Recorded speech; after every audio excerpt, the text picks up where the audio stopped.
Ok. Laura, quando vuoi. Ok. Prima di cominciare, before we start, just a little technical notice for our Italian speaker participants. Se volete la traduzione real time in italiano, nell'angolo destro della vostra schermata Zoom troverete il simbolo del mondo fondamentalmente. Se schiacciate lì trovate la traduzione in italiano real time. There you can get the Italian translation. Okay, now we can start.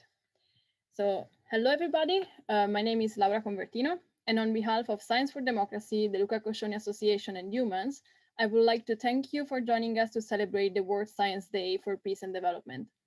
I would also like to thank the Chiesa Valdese for allowing the interpretation into Italian. This webinar wishes to open an international conversation on human right to science, a right enshrined in the Universal Declaration of Human Rights, and that is today more important than ever before. We invite you to share the streaming from the Facebook page of Science for Democracy and on YouTube channel. We have some 250 people registered. The right to science, as defined in Article 15 of the International Covenant for Economical, Social, and Cultural Rights, protects the right of researchers to be free and independent, the right of citizens and patients to benefit from the progress of science, and the right to access scientific knowledge. The promoters of today's discussion are committed to acting on society to make an effective change, combining activities of public engagement with rights monitoring, activism, advocacy, and training.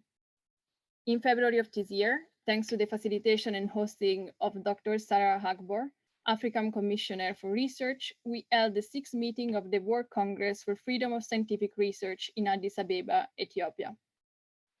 The event focused on the role of science to achieve the Sustainable Development Goals by 2030.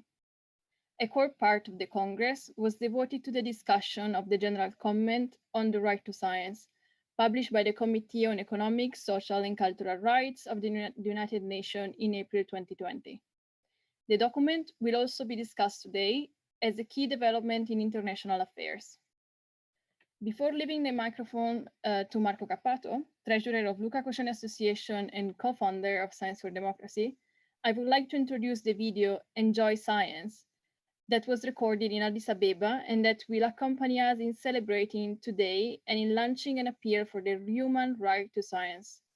Thank you and enjoy the rest of the program.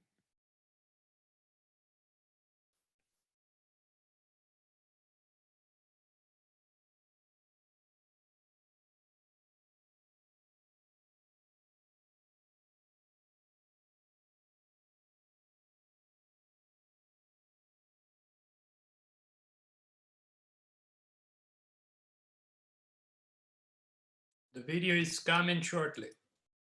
Apologies for the delay.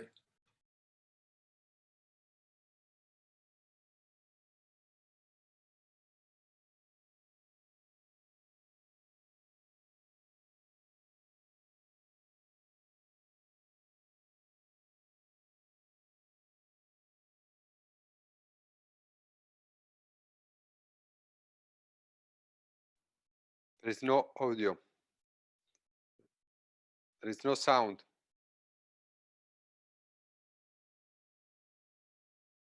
We have a problem with the sound.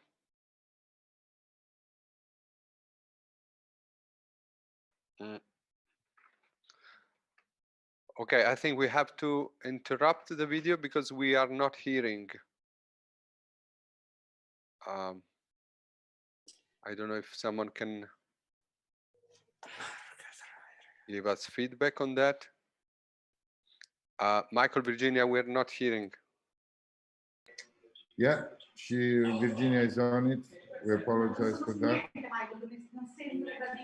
Dice, we can go on and then we show the video later, yeah, okay? We're going to show the video in a minute. Okay, so I can speak? Please, yes. Okay, thank you. Okay, sorry for this inconvenience about the video. We will show it later on, and let me add myself to the thanking from Laura Convertino. Laura is one of the young researchers around the world, and I think is a fundamental constituency to make the right to science grow in importance and clout. I just want to do some history in a way, because 20 years ago, 51 Nobel laureates supported Luca Coscioni, a man ill from lateral amyotrophic sclerosis, asking for freedom of research on human embryos.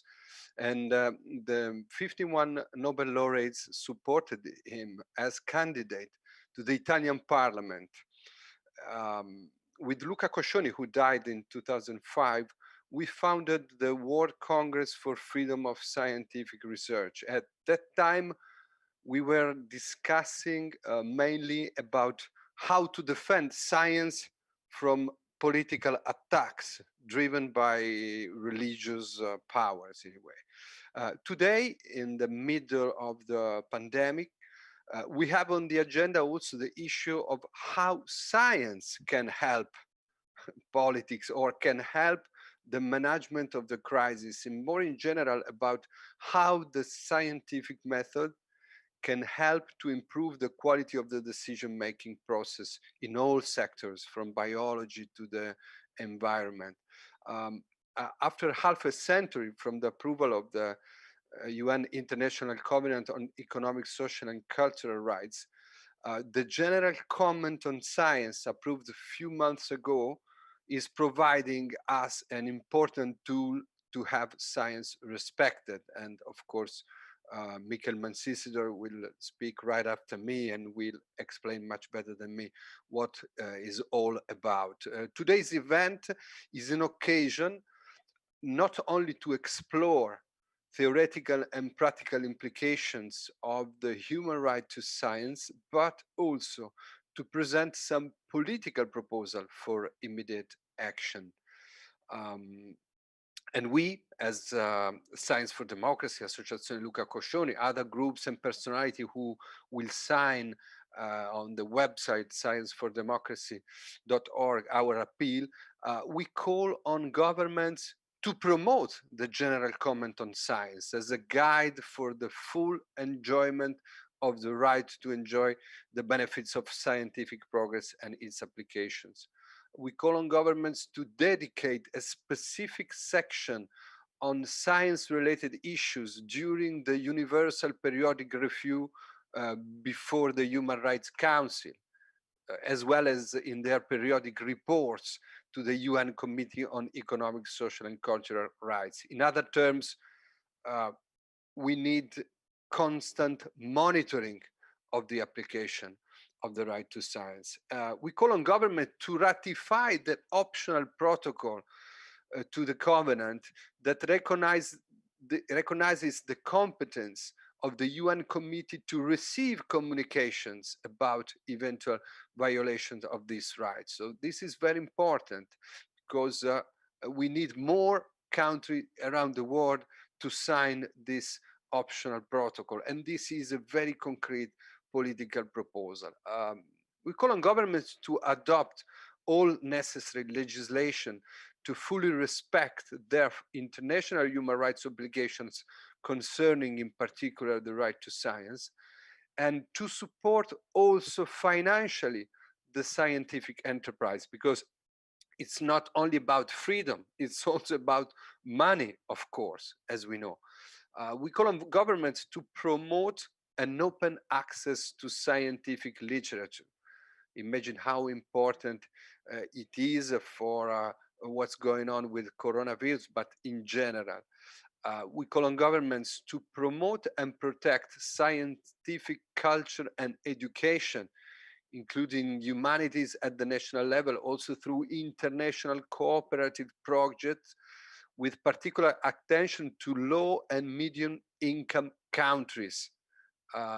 We had our Congress recently in Addis Ababa, and the video will also show and talk about it. And this is a very important focus. We call on governments to dedicate particular attention to girls, women, and groups with special needs, to limit the regulation of research only insofar as it may violate human rights. So not undue prohibitions on science. We call on governments to establish the position of the special rapporteur on the right to science, to assist member states and to monitor also science-related developments globally. We call on governments to consider the right of science and the right to science as the theme for the general debate of a future session of the General Assembly of the United Nations. So we need a top-level event and occasion to discuss it at the UN. And finally, for the member states of the Council of Europe, we call on them to amend the European Convention on Human Rights so as to include clear mention of the right to science along the lines of all major international human rights instruments. If we want to be heard, we need to build a new alliance between scientists, politicians, citizens, and in particular, patients. With technologies like genome editing, artificial intelligence, the very nature of human being is changing, of the human species is changing very fast, as also is our ecosystem doing. Just think about climate change. So we need to govern this process with the tools of democracy and the rule of law. If we fail to do so, technological progress, of course, will not stop. It will be just governed by power relations, economic, statal, and the damage would not only be for science, but for liberal democracy itself. It's if rule of law and democracy will lose the opportunity of being able to govern the technological process or the consequences of technological process, there would be no future for rule of law and democracy. So this is why it's not just a scientific, juridical issue, but it's a very political one. Thank you very much. And thank you for this opportunity. We will now have the intervention of Mikel Mancisidor, and after him of Richard Roberts, a Nobel laureate. And then we will switch to the second part of the meeting. So first of all, I'm very happy to give the floor to a friend, which is also a member, who is also a member of the UN Committee on Economic, Social and Cultural Rights, Mikel Mancisidor. You have the floor. Thank you very much, my dear Marco. Good afternoon, everybody from Spain, and good morning or good evening, depending where you are connecting from. I wish you a very happy World Science Day. Our day is officially called the World Science Day for Peace and Development. However, I could prefer this time to refer to this day as the World Science Day for Cooperation and Human Rights, because I think these are the two key issues, cooperation and human rights, we have to stress and underline today and during the next months. First of all, I want to thank the organizers for having me in this on this extraordinarily interesting panel. Some of the organizations involved in this event has previously called on the states to promote General Comment number 25 on science and economic, social and cultural rights. They have called on them to dedicate attention to science during the Universal Periodic Review process before the Human Rights Council, or have called on them to ratify the optional protocol in order for the committee to consider individual communications. As very timely, Marco Cappato has already said just 5 minutes ago in a statement that I fully support and fully endorse. So I think it could be useful if I devote my next 7-8 minutes to summarize some of the principal inputs of this general comment, which was very timely approved 5 days before the World Health Organization declared COVID-19 as a pandemic. The timing could not have been better chosen in order to facilitate this general comment with the social, scientific, and political context for its ideas to be spread and understood. Some of the key ideas of this general comment that I think we can recall today, and I'll mention just 6, are the following.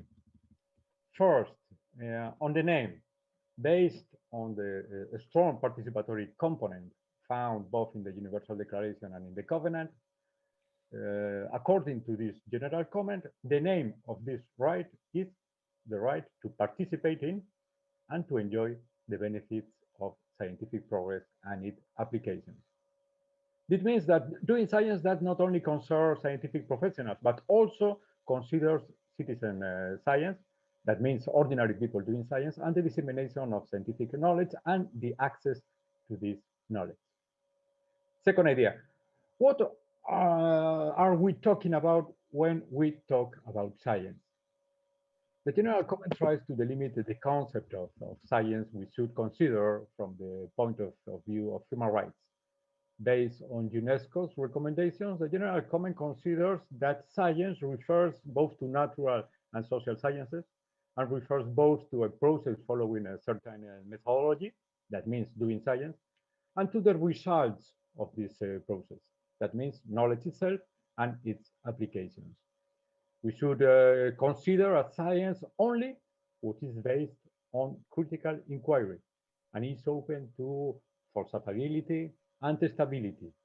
Knowledge which is based only on tradition, revelation, or authority, without a possible contract with reason and experience, or which is immune to any verification, cannot be considered science.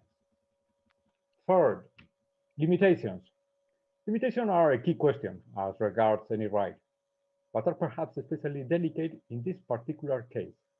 For example, applied to the access to benefits or more often to the freedom of research. In any case, the general comment has to handle this question based on Article 4 of the Covenant. So limitations are allowed only under a particular law and only insofar as this may be compatible with the nature of the right and only for the purpose of promoting the general welfare in a democratic society. 4, core obligations. Core obligations are those obligations that the state's party have to implement as a matter of priority. And if a particular state fails to meet these obligations, it must demonstrate that it has made every reasonable effort to do so. So these obligations include that the state party, for example, must eliminate laws and policy limiting access to science, must eliminate any law, policy, practice, or stereotype that undermines women's and girls' participation in scientific and technological areas, must remove unjustified limitations to the enjoyment of this right, must ensure that people have access to the basic education, must align government policies and programs with the best available scientific evidence, must promote accurate scientific information, and finally, must protect people, for example, from the harmful consequences of pseudoscience-based practices. 5, on science, democracy, and development. This general comment notes that the development of science in the service of peace and human rights should be prioritized by states over other uses. Moreover, as regards the concept benefits of science, the general comment adopts a very broad view. Thus, the term benefits refers first, of course, to the material results of the application of scientific research, such as vaccination, for example. Secondly, benefits refer to the scientific knowledge and information deriving from scientific activity. And lastly, benefits refer also to the role of science informing critical and responsible citizens who are able to participate fully in a democratic society. Last point, 6, international cooperation. The general duty to cooperate in relation to all rights is established in Article 2 of the Covenant. But this duty is reinforced in relation to this right when the Covenant fosters the development of international contacts and cooperation in the scientific field. The committee identifies here a need, and I quote, to take steps through legislation and policies, including diplomatic and foreign relations, to promote a global environment for the advancement of science and the enjoyment of the benefits of its applications. End of quote. Why is this general clause for international cooperation reinforced in this particular case for science? First, because science is a universal challenge, a global enterprise, a universal endeavor, and therefore international cooperation among scientists should be encouraged in order to foster scientific progress. But in addition, international cooperation in this field is also essential because of the existence of deep international disparities among countries in science and technology. Also because its benefits and applications should be shared, particularly with developing countries, communities living in poverty, and groups with special needs and vulnerabilities. And finally, because the most acute risk to the world, such as climate change, the loss of biodiversity, the development of dangerous technology, and the like, are transnational, are global, and cannot be addressed without a strong international cooperation. So, to sum up, in adopting this general comment, the Committee on Economic, Social, and Cultural Rights provided the international community with an important normative tool to foster scientific development in the service of humanity at a time when this is more needed than ever. The coincidence that this general comment was adopted at the same time as the declaration of COVID-19 as a pandemic may well be an opportunity to make it better known and used. Today, on World Science Day, in the pandemic year, a day after one particular vaccination project has published some optimistic information, we should underline that science is a human right with a strong participatory component, which includes the right to access to knowledge and with a particularly strong call to international cooperation, because science is a global human enterprise for the benefit of all human beings. Thank you very much, and have a very happy and a very productive World Science Day. Thank you very much, Mikel.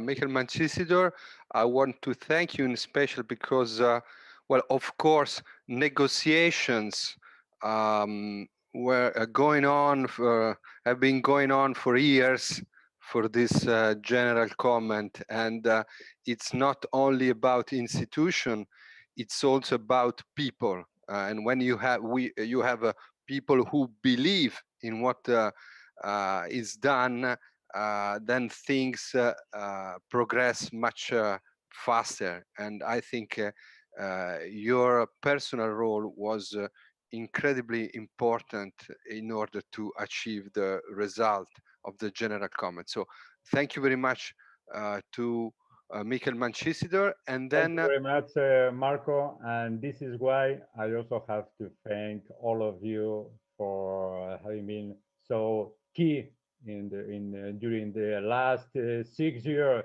from the very beginning in the success of this process in order to have the general comment adopted. Thank you very much.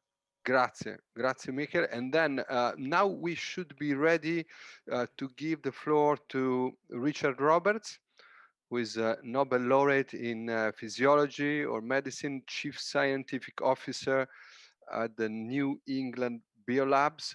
And Richard Roberts was also one of the eminent personality who attended our World Congress, the 6th World Congress for Freedom of Scientific research we held in Addis Ababa, maybe the last international event that was held before the pandemic.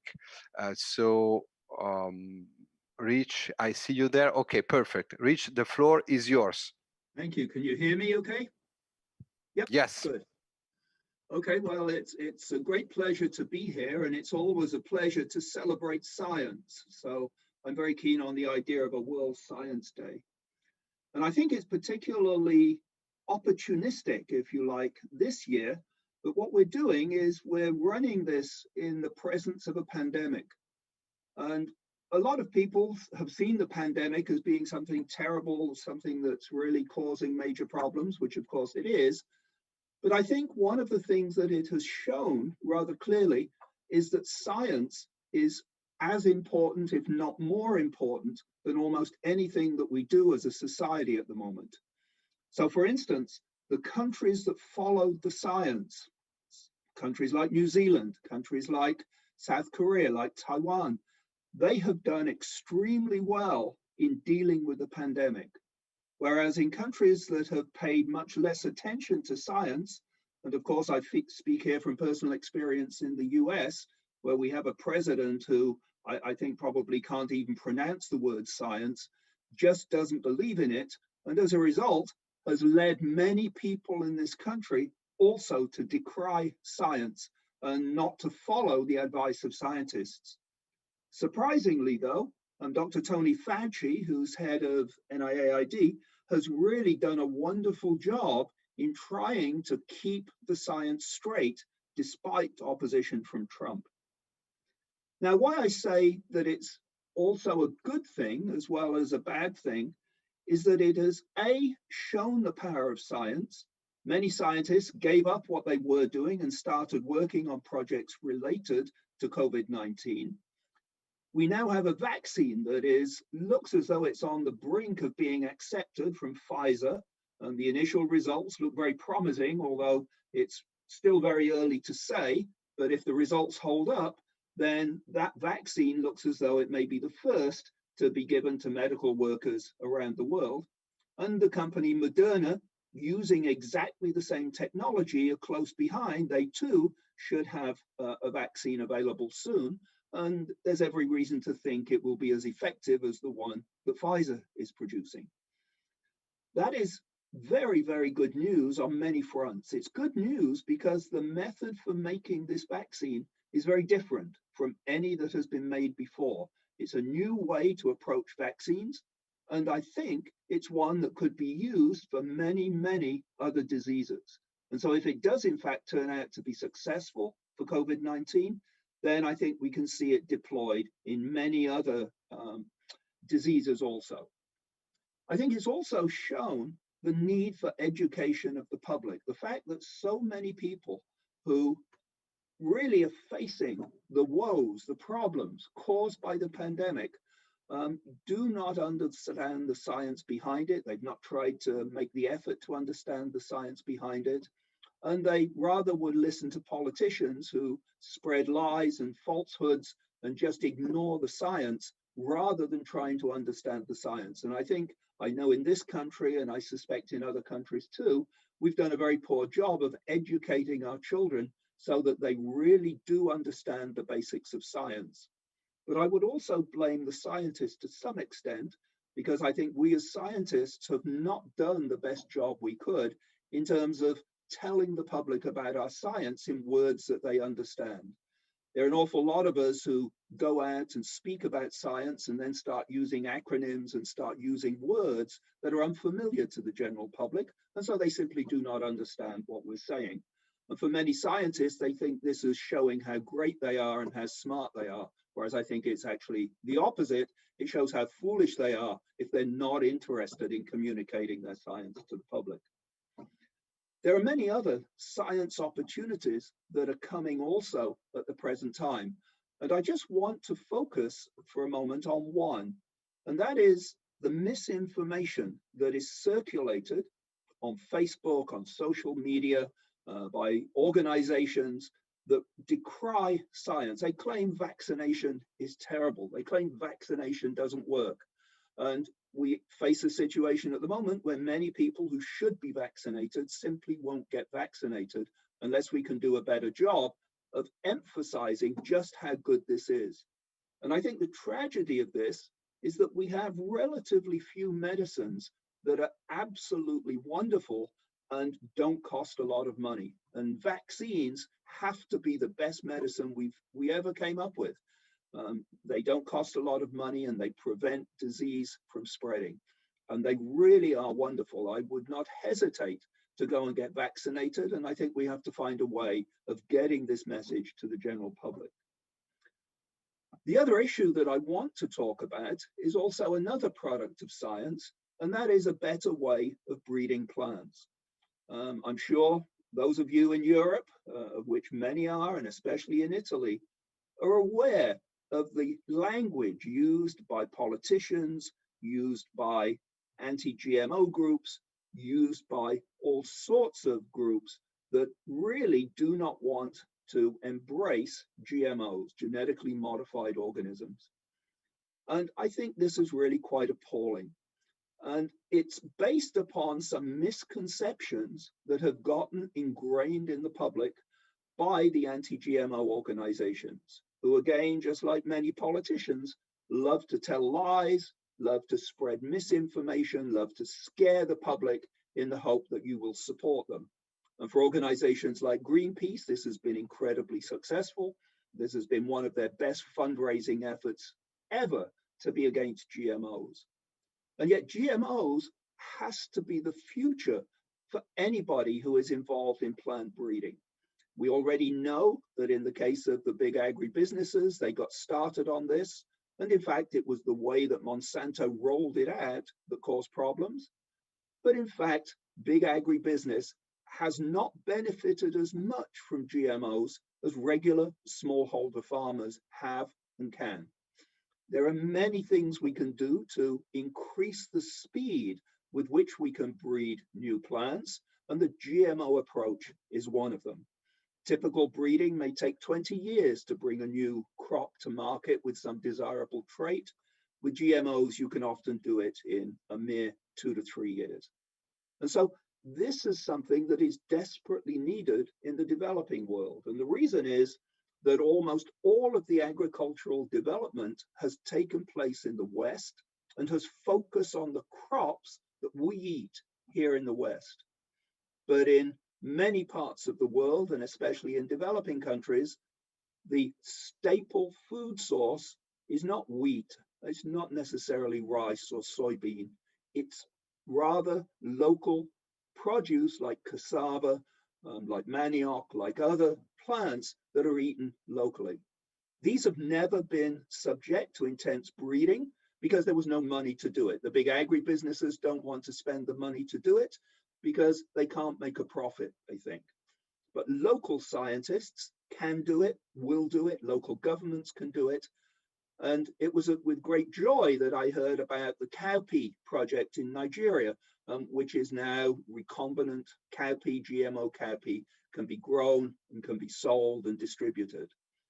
There are many other examples of which golden rice is just one of the great ones and which can help to counteract vitamin A deficiency. But there are many others. Recombinant GMO bananas can be important in Southern Africa, for instance. So this is an area where I think we need to make sure that the political agenda and the financial agenda of certain European agencies should not be allowed to disrupt the spread of this technology in the developing world. They need it, and we would do well to support them and make sure they have it. In Europe, you don't need it. And so it's easy to say, oh, we don't want it. And then for political reasons, we say it's dangerous. Well, this is not a message that is helpful to the developing world. Developing world really does need this. It is Europe that doesn't need it, but they should be supportive of its spread into the developing world. Golden rice, which can help to solve vitamin A deficiency, is poised for acceptance in Bangladesh and in the Philippines. We need to make sure that that happens, that this gets out and is useful for anybody who wants it. Vitamin A deficiency kills maybe as many as 2 million children a year because they don't get enough vitamin A. They don't have access necessarily to carrots or to other vegetables that can provide beta carotene, the precursor of vitamin A. Golden rice would provide enough so that they could, in fact, survive under these conditions. And I think it behooves all of us to make sure that we tell the truth to the public about science. We don't try to hide what we don't know, but what we do know, we should tell the public forcefully in language they can understand. And I think really this is what World Science Day should be all about. We should be out on the streets with banners waving the flag for science.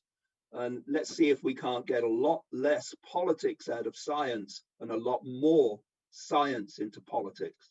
Thank you.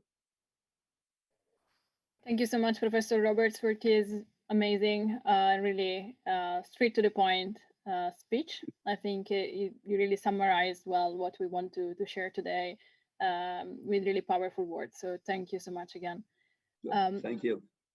Now we can try once again to share the video. So as I said before, this video was prepared in Addis Ababa during the 6th World Congress for Freedom of Scientific Research, and is an international, it wants to help us with international appeal for the human rights, right to science. Let's see if we can.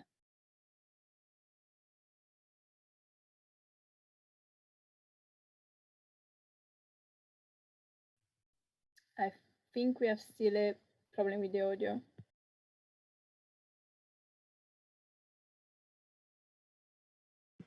Okay, we will retry later.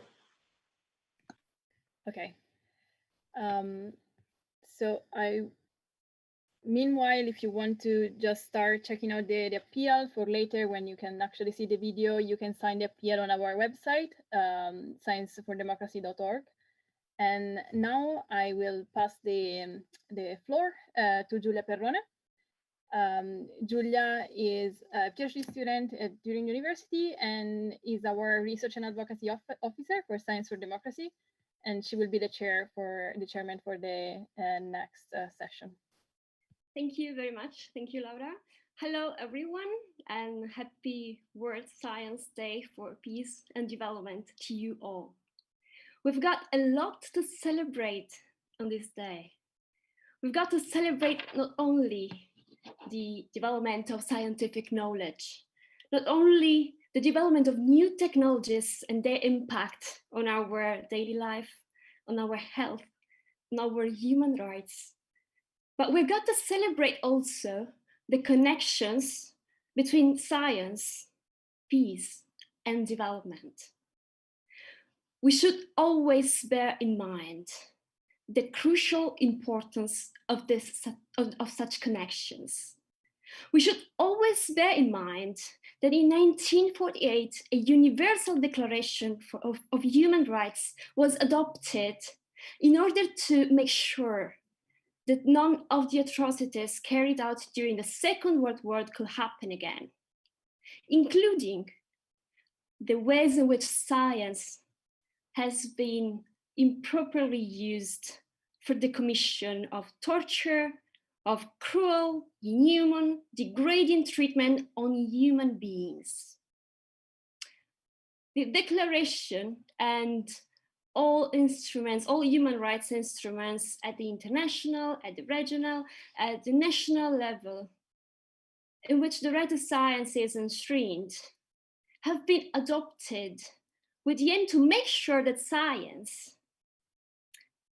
is to be used for the improvement of our life, of the quality of our life, for the benefit of humankind, for the progressive elimination of inequalities all over the world, and to make sure that science is considered as it is, our human right. So we do know that we as human beings are entitled to the right to science. But what to do? What we can do with this right? What to do with the right to science?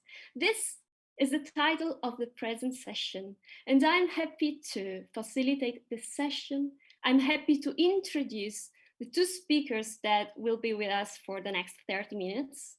So welcome to Andrea Boggio, Professor of Legal Studies, Bryant University, and member of the Steering Committee of Science for Democracy.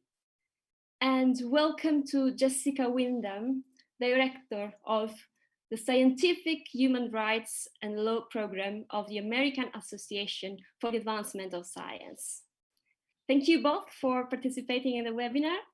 And we will start with you, Andrea. Andrea will analyze Article 15 of the International Covenant on Economic, Social, and Cultural Rights, together with the first UNESCO draft recommendation on open science that has been recently submitted to states for their comments. So if you want to ask questions to the speakers, just please type your question in the chat box that you have on your right, and I will read it. Okay, I will be your voice in the webinar.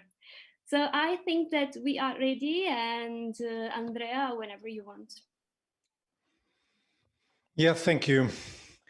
Thank you for chairing the panel. So as you said, I will talk about the general comment number 25 on science and human rights, but I was also asked to talk a little bit about the UNESCO recommendation on open science, which was just published a few weeks ago. So I will spend my next 7 to 10 minutes, which is not a particularly long time, analyzing the issues connected to these two documents. I will only sketch out ideas. It's more meant to be food for thought than actually a fully fledged argument of analysis, but I think it's important to put down some ideas.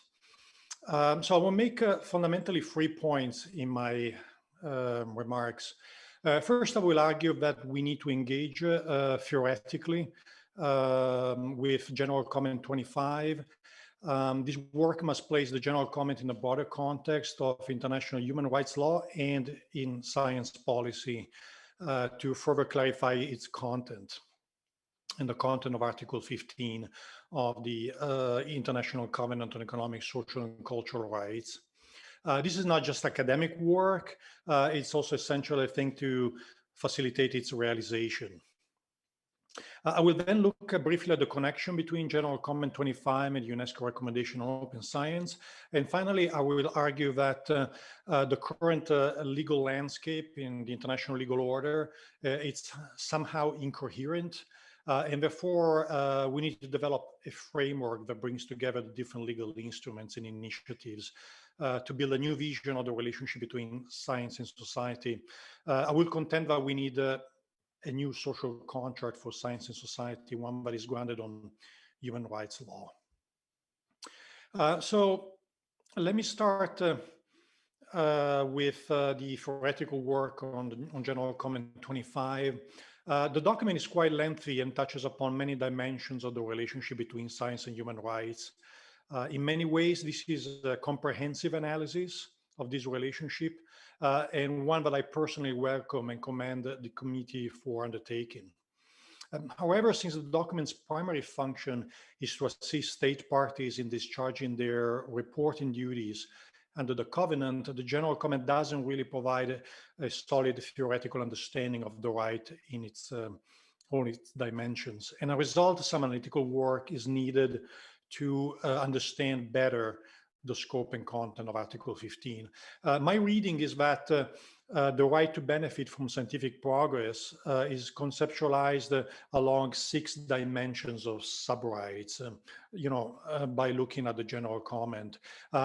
Today, I would just list them without much discussion, and you can see them on the slide.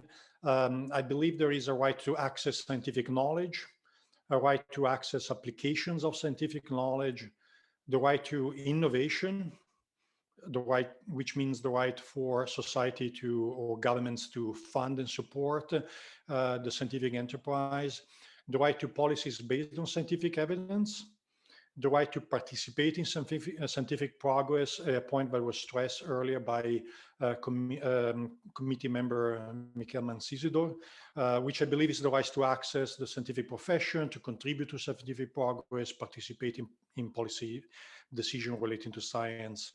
And finally, the right to scientific and technological self-determination, the ability to choose how to relate collective individually to scientific progress. So having provided some theoretical insights on what Article 15, the claims that can be made under Article 15, I want to link the general comment to the draft of the recommendation on open science published by UNESCO just a few weeks ago. The recommendation articulates the principles of open science and identifies concrete measures that states must implement to foster open science and open data. So in many ways, the intent is to facilitate the production and dissemination of scientific knowledge worldwide and bring citizens closer to science. So from the description of the recommendation, and after reading the document, it is clear that UNESCO and the UN Committee on Economic, Social, and Cultural Rights are moving in the same direction. For different purposes, but in the same direction. One striking overlap, for instance, is the recognition of the importance of participatory science, as the UNESCO recommendation calls it, which is one of the dimensions of the right to participate in scientific progress that I have highlighted earlier. Now, the purpose of the two instruments is different. UNESCO recommendation focuses on knowledge production and on how the scientific enterprise operates and aims to change some of the practices of science, of the scientific community. The general comment, on the other end, focuses on users, the beneficiary of scientific progress, and sees open science as a vehicle to realize the right to enjoy scientific progress. It's important to also point out some gaps between the two approaches. The principle and practices of open science, as recommended by UNESCO, are, according to the general comment, not the only way to realize Article 15. It seems to me that the general comment recognizes a legitimate role for non-open science, a role that would be compatible with human rights law. In other words, open science is not the only path to the enjoyment of scientific progress. Another point worth considering is that many of the actions that UNESCO recommendation requires to states tend to be actions that are beyond the core obligations as defined in the general comment and as illustrated earlier by Mancisidor. It is important to note, though, that some of the open science actions are also required as part of the core obligation of states.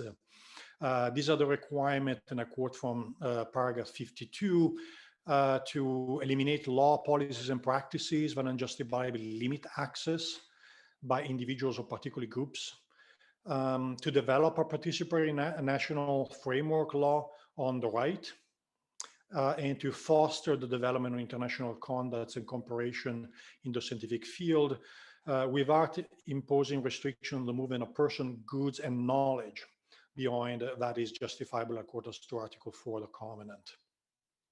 So these gaps and tensions between the human rights approach and the open science approach, I think, bring out some incoherence and must be analyzed more closely. So the incoherence becomes even more glaring when the two approaches are added to other approaches added to the analysis. I'm thinking about the recommendation also drafted by UNESCO on science and scientific researchers, but also on the Sustainable Development Goals to be achieved by 2030, which are inextricably connected to both science and human rights, or to the Paris Agreement on climate change, for instance. So I believe it is important that in addition to carry out our theoretical work is to articulate in articulating the content, normative content of Article 15, we should also work toward ensuring that the treatment of science by international legal system, the international legal order, is more coherent. So I believe it's important to do is to do some theoretical work to do that. One way to do it is to imagine a new social contract between science and society. The current social contract, which was formulated in the aftermath of World War II, revolves around the reliance on robust public funding of basic research, the private sector as a developer of applications, and the market to deliver and distribute these applications to the beneficiaries. Now, the instruments I'll be looking at point to a different direction, one in which the public and the private actors collaborate at all stages of knowledge production, which the goals of science are more explicitly oriented toward intervening on pressing social problems, and in which the benefits are shared efficiently and equitably worldwide and along all segments of population. I believe the foundations of these new social contracts are emerging from the work of the Committee on Economic, Social and Cultural Rights, UNESCO and other international organizations. Human rights standards are the cornerstone of this new social contract, and only when these standards are fully met, we will be able to say that science is truly a public good at the service of the people. Thank you. Thank you very much, Andrea. Thank you. Thank you for reading Article 15 together with the first draft recommendation on open science. I take this chance to say that unfortunately our friends from UNESCO had to cancel their participation at the very last moment, but we trust there will be new opportunities to discuss the recommendation, the draft recommendation with them also as soon as possible. And also, I would like to say that the draft recommendation is fully accessible on the website of UNESCO and is open for comments until the end of our beloved 2020, so until the 31st of December. And that a second draft will be circulated in March 2021, and that the final draft is meant to be adopted next year in November during the General Conference of UNESCO in Paris. Hopefully not a virtual one. So thank you again, Andrea, for pointing out the convergences and differences between the general comment and the draft recommendation. And I'm now pleased to leave the floor to you, Jessica, for your presentation. Thank you. Thank you. And I want to thank the organizers of the conference for inviting me. I also want to thank Science for Democracy for your efforts in moving this right to science from concept to concrete action. Thank you also to my fellow panelist, Andrea, for his fabulous remarks. In my remarks, I'm going to focus on three core elements of the right to science and how they relate to the COVID-19 pandemic, and make the argument that the right, if it's going to mean anything in practice, must be integral to framing our response to the pandemic and the historic inequities that it has put in stark display for all to see. And my remarks are deliberately brief so we can encourage discussion and have time for that. So earlier this year, we marked the adoption by the UN Committee on Economic, Social and Cultural Rights of the General Comment, as we have heard, and the world was waking up to the reality that we were in the midst of a pandemic. When across the globe, we were expecting our leaders to guide us through this public health crisis based on the best available science, we were relying on our fellow humans, our neighbors, our family, and our friends to understand enough about the science to know that they should be staying at home, that they should be washing their hands and wearing masks in public. We were learning about the time and processes required to develop a vaccine that is safe for human use. And we were cautiously adopting new technological means to trace any contacts we may have had with people carrying the virus and asking the key human rights questions that such tools demand. We were also seeing how certain communities already suffering from poor environmental conditions, lack of access to healthcare, and insufficient resources were being worse hit by the virus. We're now, thankfully, perhaps nearing the end of 2020, and whereas the right to science seemed relevant earlier, now we know its core to what we're experiencing and to framing how we can best emerge from this pandemic in a way that puts human rights at the forefront. And as Gisa Dang, who I see is part of the audience from Treatment Action Group, said recently, the right to science is the answer to 2020. So my connection with the right has been primarily in learning from scientists, engineers, and health professionals how they understand the right as it relates to their work, and bringing that understanding to the United Nations process of defining the right. And engagement of the scientific community in that process brought particular nuance to the meaning of the right as articulated in the general comment, as Andrea just put up on one of his slides, and the 6 components of the right. And that nuance, I would say, resonates now even more strongly. So first, the benefits of science are the tangible products, the procedures, the treatments that you might immediately associate with science. But the benefits of science are more than that. As Mikel Mancisidor mentioned, they include scientific knowledge, which we use to inform personal decisions and which governments should use to inform policy and program development. The benefits of science are also the scientific method itself. It's an iterative, it's a logical and empirically based process of which rigorous peer review and ethics are essential elements. Second, core to the right is an obligation on governments to design policies and programs based on prevailing scientific evidence. And we've already heard some comments about that in the conference. That is, science rather than politics or other inappropriate influences should not drive policy. This obligation is recognized in the general comment as being a core obligation, which means that it's an obligation on all governments, regardless of the financial resources available to them. And third, scientific freedom, which is explicitly recognized in the language of the right, is not absolute. It must be exercised responsibly. So what does all of that mean in the context of the COVID-19 pandemic? It means that underlying all actions in support of the right to science must be a right to quality science education for all as a key element of a life lived in dignity, as a necessity for individuals to be able to engage effectively as informed citizens in political processes, and as a vital ingredient if we're going to be active participants in our own lives, fully equipped to make personal decisions about our own health and well-being. It also means, as the general comment says, that government should adopt mechanisms aimed at aligning government policies and programs with the best available, generally accepted scientific evidence. The COVID-19 pandemic has shone light upon both the need for evidence-based policymaking and the sometimes willful ignoring of science by policymakers. Failing to be driven by the science, particularly during a pandemic, I would argue, undermines the core object of the right to science, which is to ensure that everyone benefits from science and scientific knowledge. And I've said this previously, and I still maintain that the opportunity the pandemic will provide in the long term is contrasting case studies on the impacts and effectiveness of government policies that were science-driven.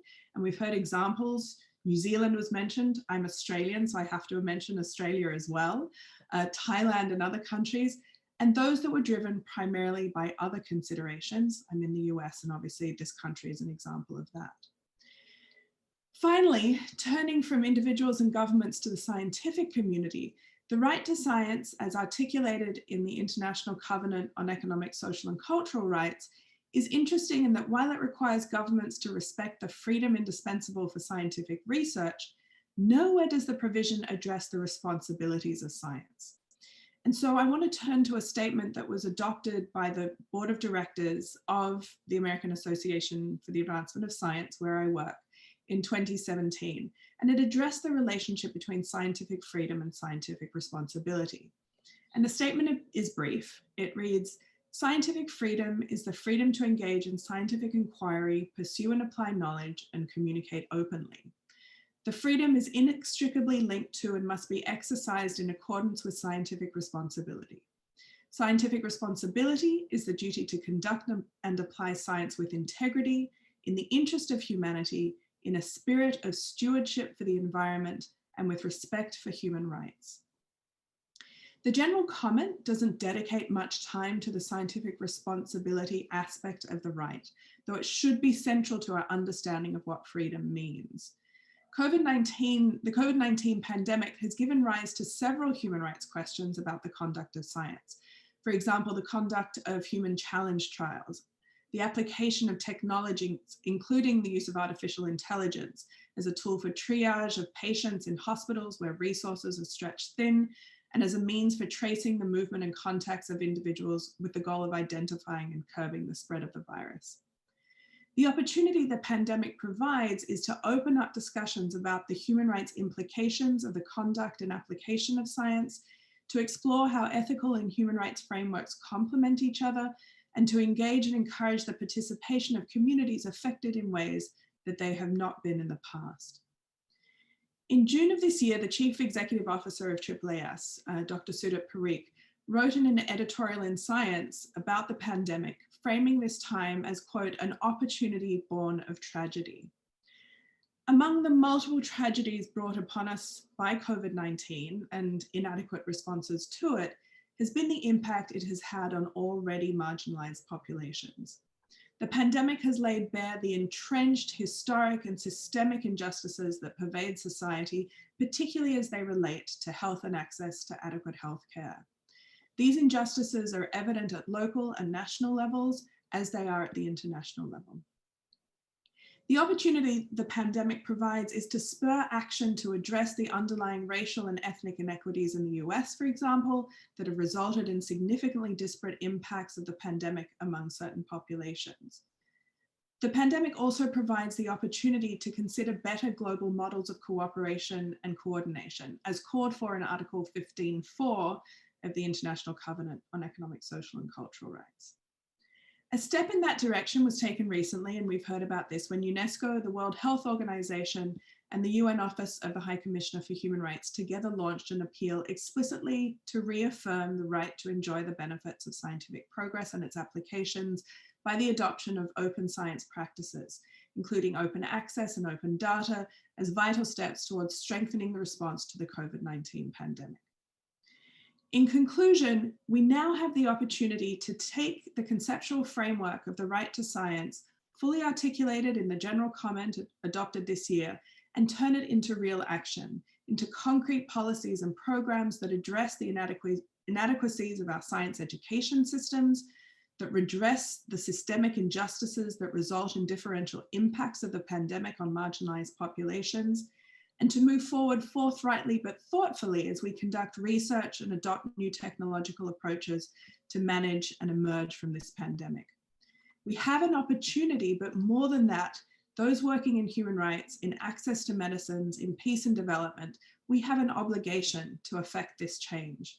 To fail to do so, or at least to shy away from the goal, is to relegate the right to science to mere words on a page.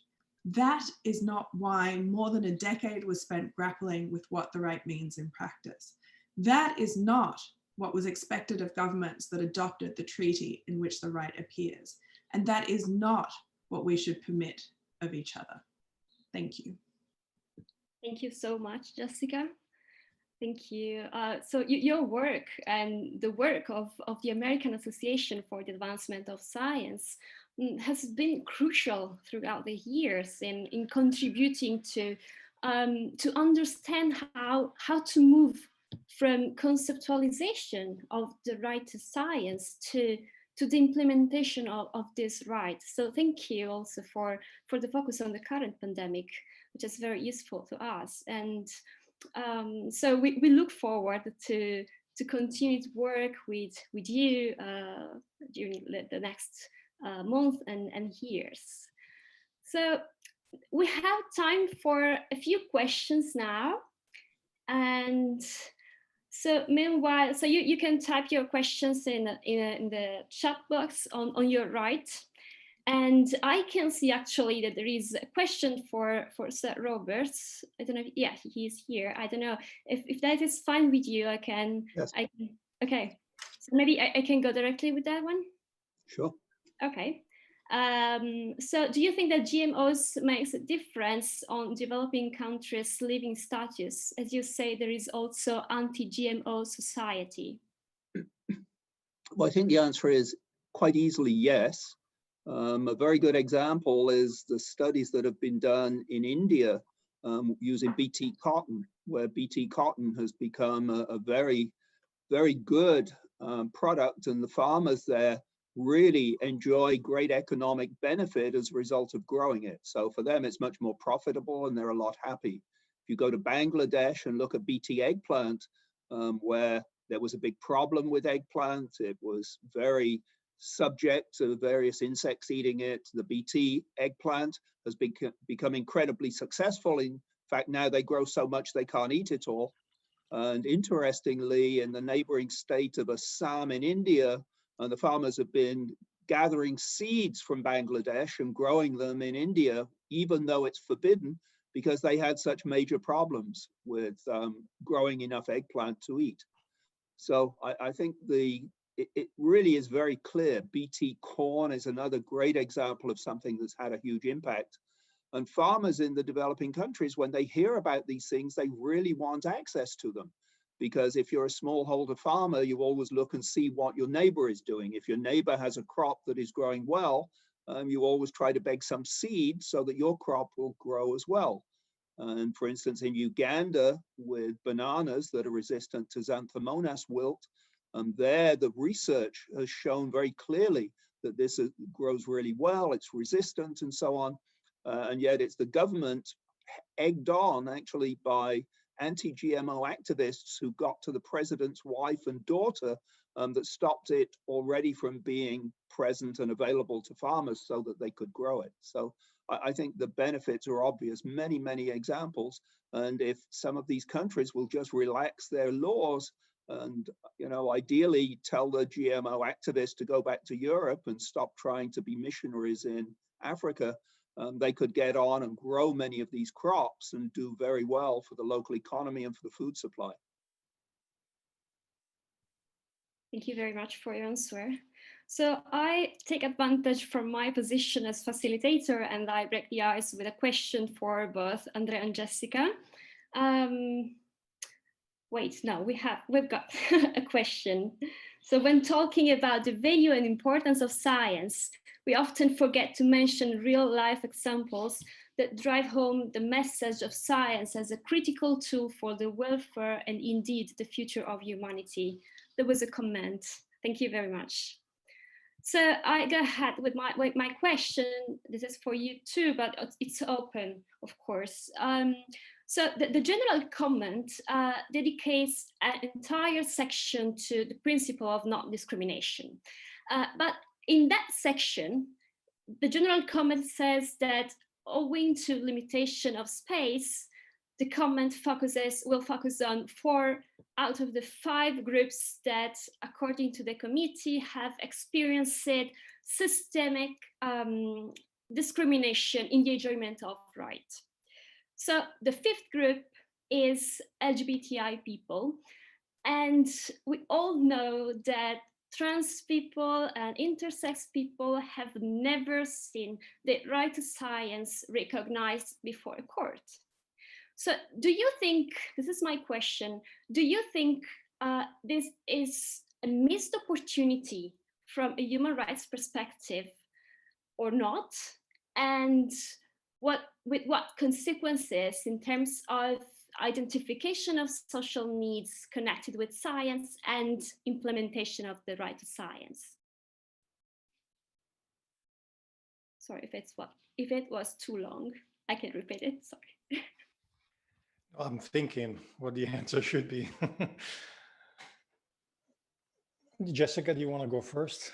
I'll try. That's a fabulous question, Giulia. It's a very difficult one to answer. So I think there are different ways of thinking about this. In my view, the general comment tried to address more than perhaps it should have. And I think the reason I say that is well demonstrated by your remark, which is that there are so many connections that the right to science has with other human rights, with marginalized populations, that you start to find those that were not adequately addressed in the comment.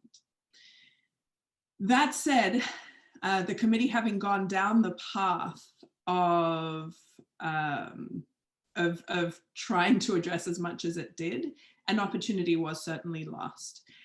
And one aspect of what you're talking about that I have seen and have not had the time to dig into as much as I would have liked to in the last several years is the lack of connection between human rights and the right to science and the rights of intersex people. I think that community is one that in the human rights world is almost invisible, and yet there are so many human rights issues that arise in the context of the life of somebody who is intersex that I think we need to pay them more attention. We need to engage them much more. And now is an opportunity to do that as we start to work with the general comment and focus more on translating the right to science into reality. Thank you so much. So we have 5 minutes more, and we have got another question meanwhile. So if you want, of course, to add on this question, feel free. But meanwhile, I read the new questions, which is, so Anna Doyle asks, hi, thank you all for today. Has been very informative. I was wondering, how do you suggest science changes its language so non-science and citizens can understand better? Also, with that, do you suggest politicians are addressed? So I think as I was wondering, so how would you make science more understandable by the whole society, the whole community? I'm happy to take that. I think it was also addressed somewhat by Professor Roberts. So I don't think that all scientists should be asked to be public communicators. But I do believe that spaces should be created, opportunities should be provided, and recognition should be given to scientists who do engage publicly, because I think there is a great importance in that connection being made, both between scientists and the general public, as well as scientists and policymakers. It is a skill to be able to convert what is the standard method of communication amongst scientists, what is most important when you're communicating your research, into communication to the general public. And yes, it is about language, but it's about emphasis. It's about understanding how what you say is going to be received. And there has been, over the last, I would say, 5 to 10 years, a great recognition of this within the scientific community. There are more opportunities for scientists to be trained as communicators. And I think that within the scientific community, there needs to be more recognition of the value of that as part of, for example, tenure considerations within academia and so on. That public engagement by scientists is not something that should need to be done in your spare time, but it should be seen as integral to the ultimate success of the scientific enterprise. So that's what I would say. Okay. Maybe I could chime in briefly. I think one of the things we should do is actually teach scientists how to speak to the public. And politicians are just the general public like everybody else. The difference is the general public actually will often listen if you make a good presentation. Politicians usually don't, but their staff members sometimes do. But I grew up in England, and when I was at school, we were expected to make presentations about various things in front of the class. We were taught how to speak to people.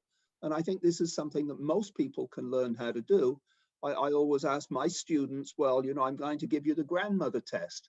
Can you go and tell your grandmother what you do in the lab every day? and get her to a point where she understands it well enough so that she can go and boast to her friends about what a wonderful scientist you are, and can tell in detail what you do, but in words that her friends can understand. And I think we can all do it. I like speaking to young kids. I went to a local school the other day and talked to 12-year-olds and got a fantastic reception.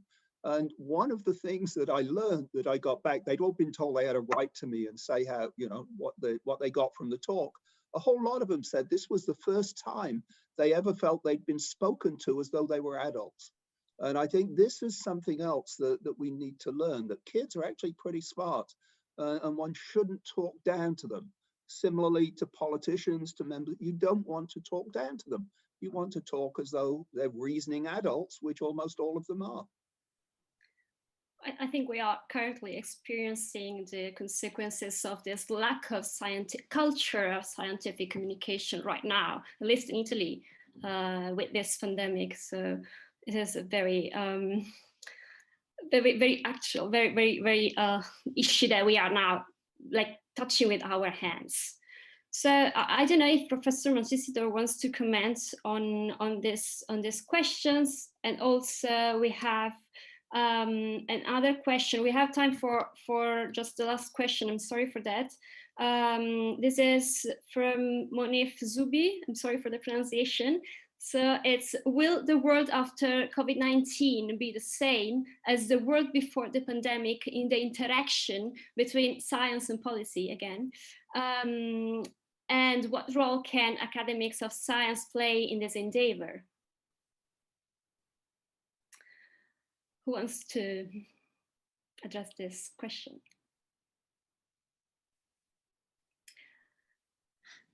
If no one else will say anything, I'm happy to give a quick answer to the first question, and the answer is absolutely not. Hopefully the world will not look the same. We have learned so much, not that necessarily everything that we're seeing is new, but as I said in my remarks, we have just been shown so starkly the inadequacies of our society. And we should not assume that we're not going to find ourselves in similar situations in the future. And even if we were to, it's irresponsible to have seen what we have and not act. And so, yes, there is a responsibility on everybody, on the scientific community, on policymakers, and on others to respond.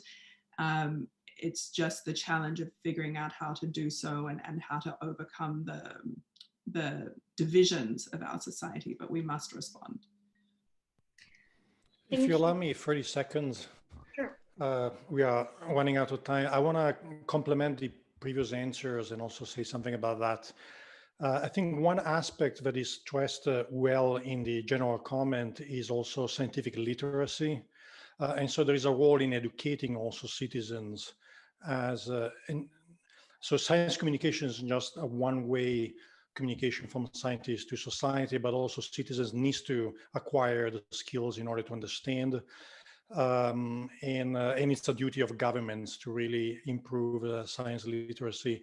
And I believe maybe if something positive comes out of this pandemic is also a moment of reflection of the need to understand better the world and the tools that are needed to understand its complexity and not just stop by simple conclusions.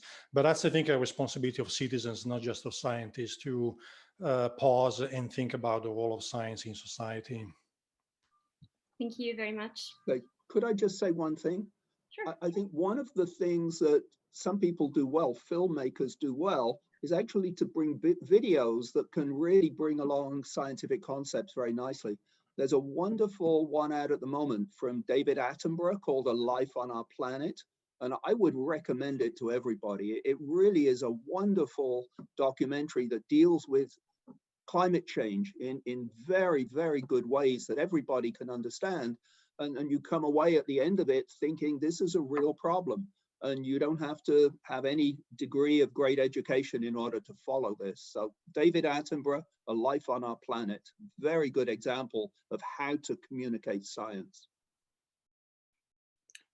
So if I'm conscious of time, so I think we need to move to the next question if you don't have any more comments. All right. So I thank you all, but I thank especially Jessica Windham and Andrea Boggio for joining us during the session. And maybe we can now launch the video. So we can give it a try. Is that ready? Almost ready. 3, 2, 1, go.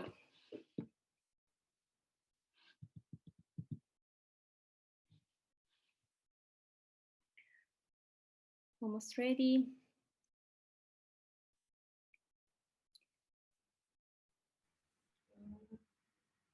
Little patience, almost there.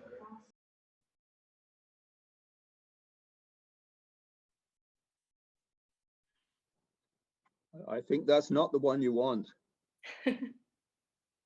That's better. There's no voice. Audio. This is a technique from Michael in order to raise the attention. So we start showing the video to raise the curiosity, but finally we will email to everyone. Okay, so last attempt. No. Okay, I think we can move to the next session. So I thank you all once again, and I leave the floor to Marco Perduca, co-founder and coordinator of Science for Democracy, for the next session. Thank you. Thank you, Giulia. Good morning, good evening, good afternoon to all. I'm very happy to be introducing this next session, which is going to have another two great panelists. We met them already in Addis Ababa at the Commission of the African Union. They are Margaret Karembu, who's director of ISAAA AfriCenter, chair of the Open Forum of Agricultural Biotechnology, Kenya Chapter Programming Committee, and Ghada Kamah, professor of clinical genetics, coordinator of the Hereditary Blood Disorders and Genodermatoses Clinic and Research Terms, Human Genetics and Genome Research Division at the National Research Center in Cairo, Egypt. This session is called Science for the Inclusion. We have praised the general comment on science that has been adopted by the UN Committee on Economic, Social, and Cultural Rights for over an hour now, but there are some issues that haven't made it into the document. One of those issues has already been addressed by Sir Richard, which is green biotechnologies, I would call, new breeding techniques. And it has also been a center of one of the questions. And the answer to that would be already yet another paragraph to be included in that document.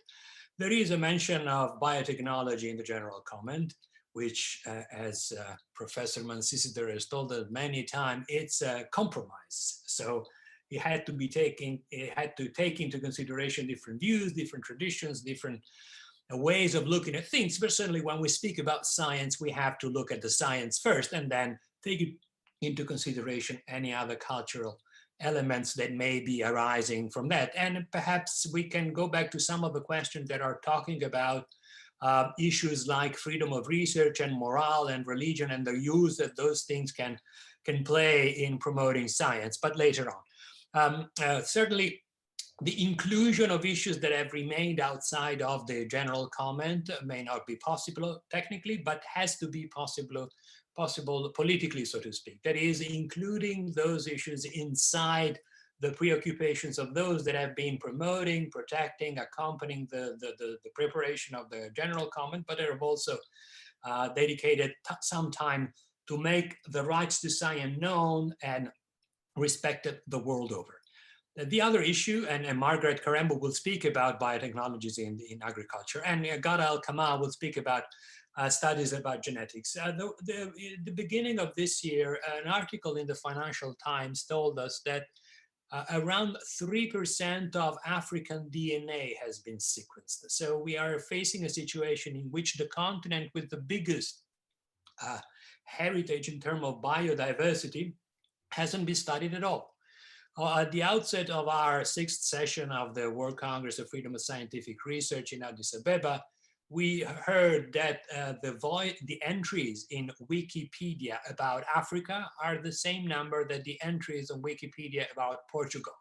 So there is still a lot to be studied, to be researched, to be discussed, to be included in the international documents. And then, so if we believe, and all of our speakers before has spoken in clear terms, that science is also an instrument to include different parts of society in the general discourse, but also in the science, the scientific research that is necessary to produce outcome for the welfare and well-being of humanity, we still have a lot of things to do. Without further ado, I'd like to give the floor to Margaret Karembu, who's live from Kenya. Margaret, the microphone and the screen is yours. Thank you so much, Marco, for that great introduction. I feel a bit flattered. It's a bit late here, so I just want to say good evening, but jambo to everyone. Very excited to also be celebrating this day. It's a day that we really look forward to because the world has recognized that you need science for peace. So just 1 minute sharing my presentation. So I'll just go straight to my short presentation and then I'll be available for any other questions that will come. It has been a very good evening listening to the presentations that have come before, and I'll go straight to one of the topics that stole the show in terms of the Nobel Peace Prize. And we again this day continue celebrating the 2020 Chemistry Nobel Prize CRISPR-Cas pioneers, Emmanuel Charpentier and Jennifer Doudna. It was really exciting to see women who have, I think they have taken the shortest time to get the Nobel Peace Prize, that discovery of CRISPR-Cas, and that is really the engine that is helping us to be able to edit or delete some undesirable elements in our genome so that we can get desirable traits for crops. And the exciting thing about genome editing is that it's also providing opportunity to move very fast in getting the products that you need for enjoying that peace that all of us require. So when you look at emerging technologies, it's really a very fast moving world. We are talking now about genome editing. The other day we were just talking about GMOs. We have even had a discussion about that in this session. Drones for agriculture, nanotechnology, robotics in agriculture. And the question that we are asking ourselves is, in Africa, are we ready for advanced science? So when you look at our population, our farming population, we are having a very aging farming community of an average of 65 years and above, declining number of farmers. And then we know that in Africa, 65% of the labor force is employed in agriculture. And then our yield production of most crops and livestock fall below global averages. It's definitely improving, but our youth are also not getting attracted to agriculture. They're actually running away from agriculture, which is a very worrying trend. And then you look at some of the tools that we continue seeing in our farms, in our fields, are tools that would almost be said to be in some museums, in agricultural museums somewhere. And thinking about that question of whether we are ready or not, for me, I believe I have passion for science and I believe we are ready. And why do I have that conviction that we are ready? I thought of giving a very simple example of a product of science, and this is called the M-Pesa adoption. M-Pesa, this is the mobile money transfer. And what we have found is, I was just doing a comparison between genome editing, the rate at which it's moving, and how this mobile money transfer was adopted in Kenya from 2007 and now 2017, in a period of just about 10 years. We have 42 million active customers subscribed to the mobile money transfer, with 11 billion transactions and almost 500 transactions every second. And this is enabled by science. What are some of the attributes? Well, it's the simplicity, it's the specificity, it's the convenience. You can imagine these days, you don't need to go anywhere, you don't need to queue to pay for your bills. You only need a phone. And the beauty is you don't even need an Android phone to operate the M-Pesa. It's called the M-Pesa money transfer. In Kenya, you can transfer money from any part of Kenya, whether you're in Nairobi or you're in 700 kilometers away. You don't need to wait for the popular village bus that would take money to your mother or your grandmother. You just need to buy them a simple phone and you're able to transfer the money. Nobody ever imagined that this could cause the kind of comfort and revolution. And most importantly, it's the technological advantage that it provides, adaptability and affordability, and then the efficiency. And this is what gives me a lot of hope that when you look at the horizon in the agriculture sector and in the tools that are coming up, being brought up by genome editing, we are already seeing vibrant research emerging. And these are some of the sample ongoing genome editing projects in Africa. We have banana for virus resistance, banana streak resistance. We already have one approval for contained use in Kenya. That is the striga weed resistant sorghum. Striga is a very, very damaging weed. Farmers would get nothing once the weed gets into, it's a parasitic weed. Once it attaches itself into sorghum, you can hardly get anything. And if you try to weed it, you also kill the sorghum plant.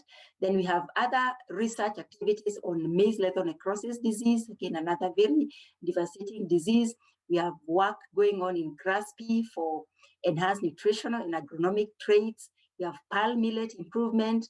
We have grapes in South Africa. We have teff improvement in Ethiopia. All these are really, I would say they are in the research stage, but it is telling us that there is such a big opportunity now to use technologies that are more simpler, that are faster and efficient. And even in the livestock sector, we do have livestock, we have poultry, cattle, goats, and a number of institutions, already public sector institutions, are working on this in collaboration with the private sector.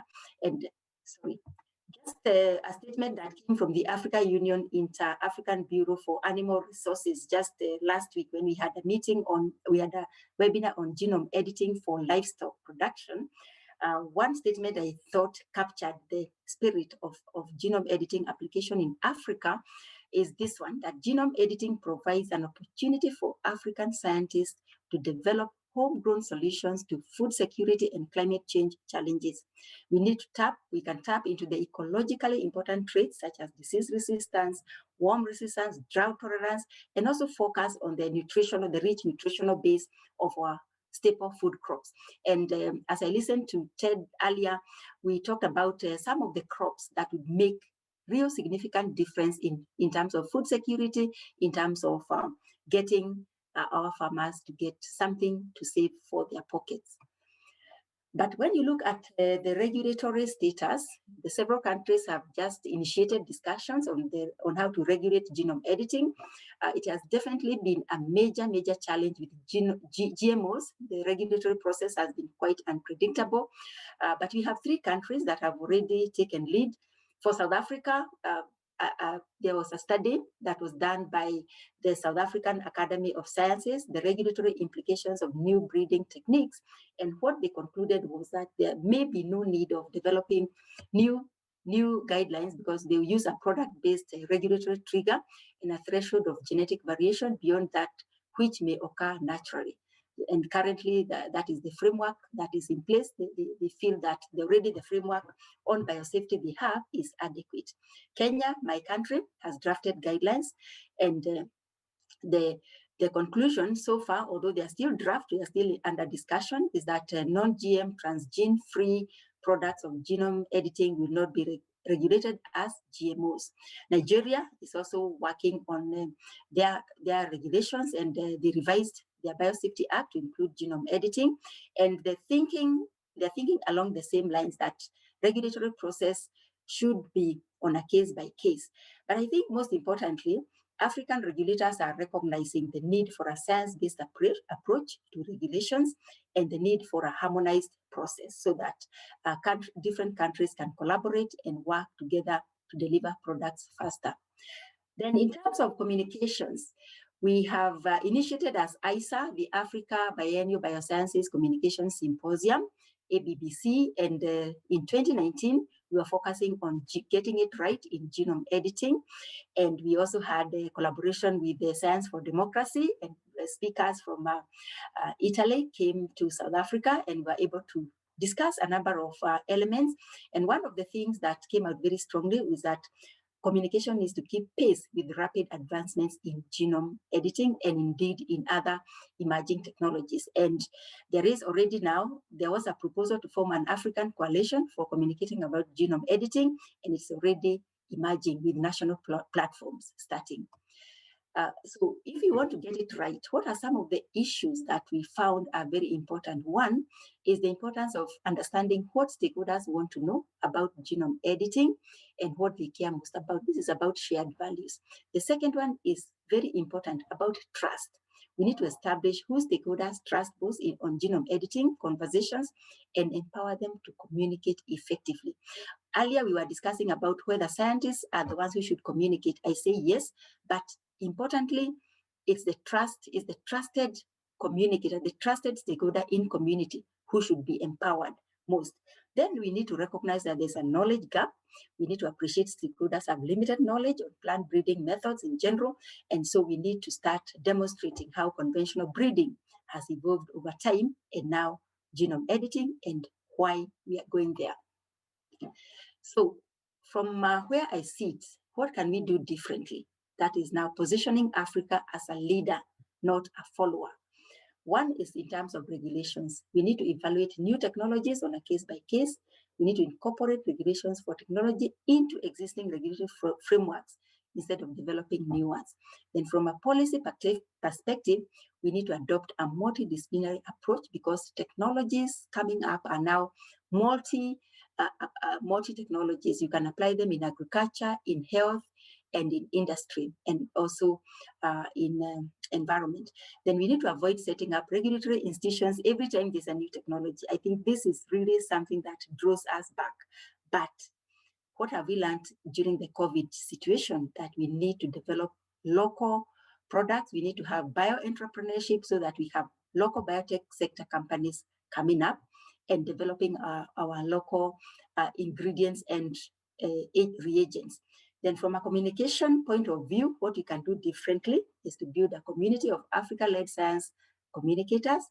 We also need to desist from explaining too much of the science to the so what. I think stakeholders now want to know why you're doing it, not what you're doing. Then grassroots outreach.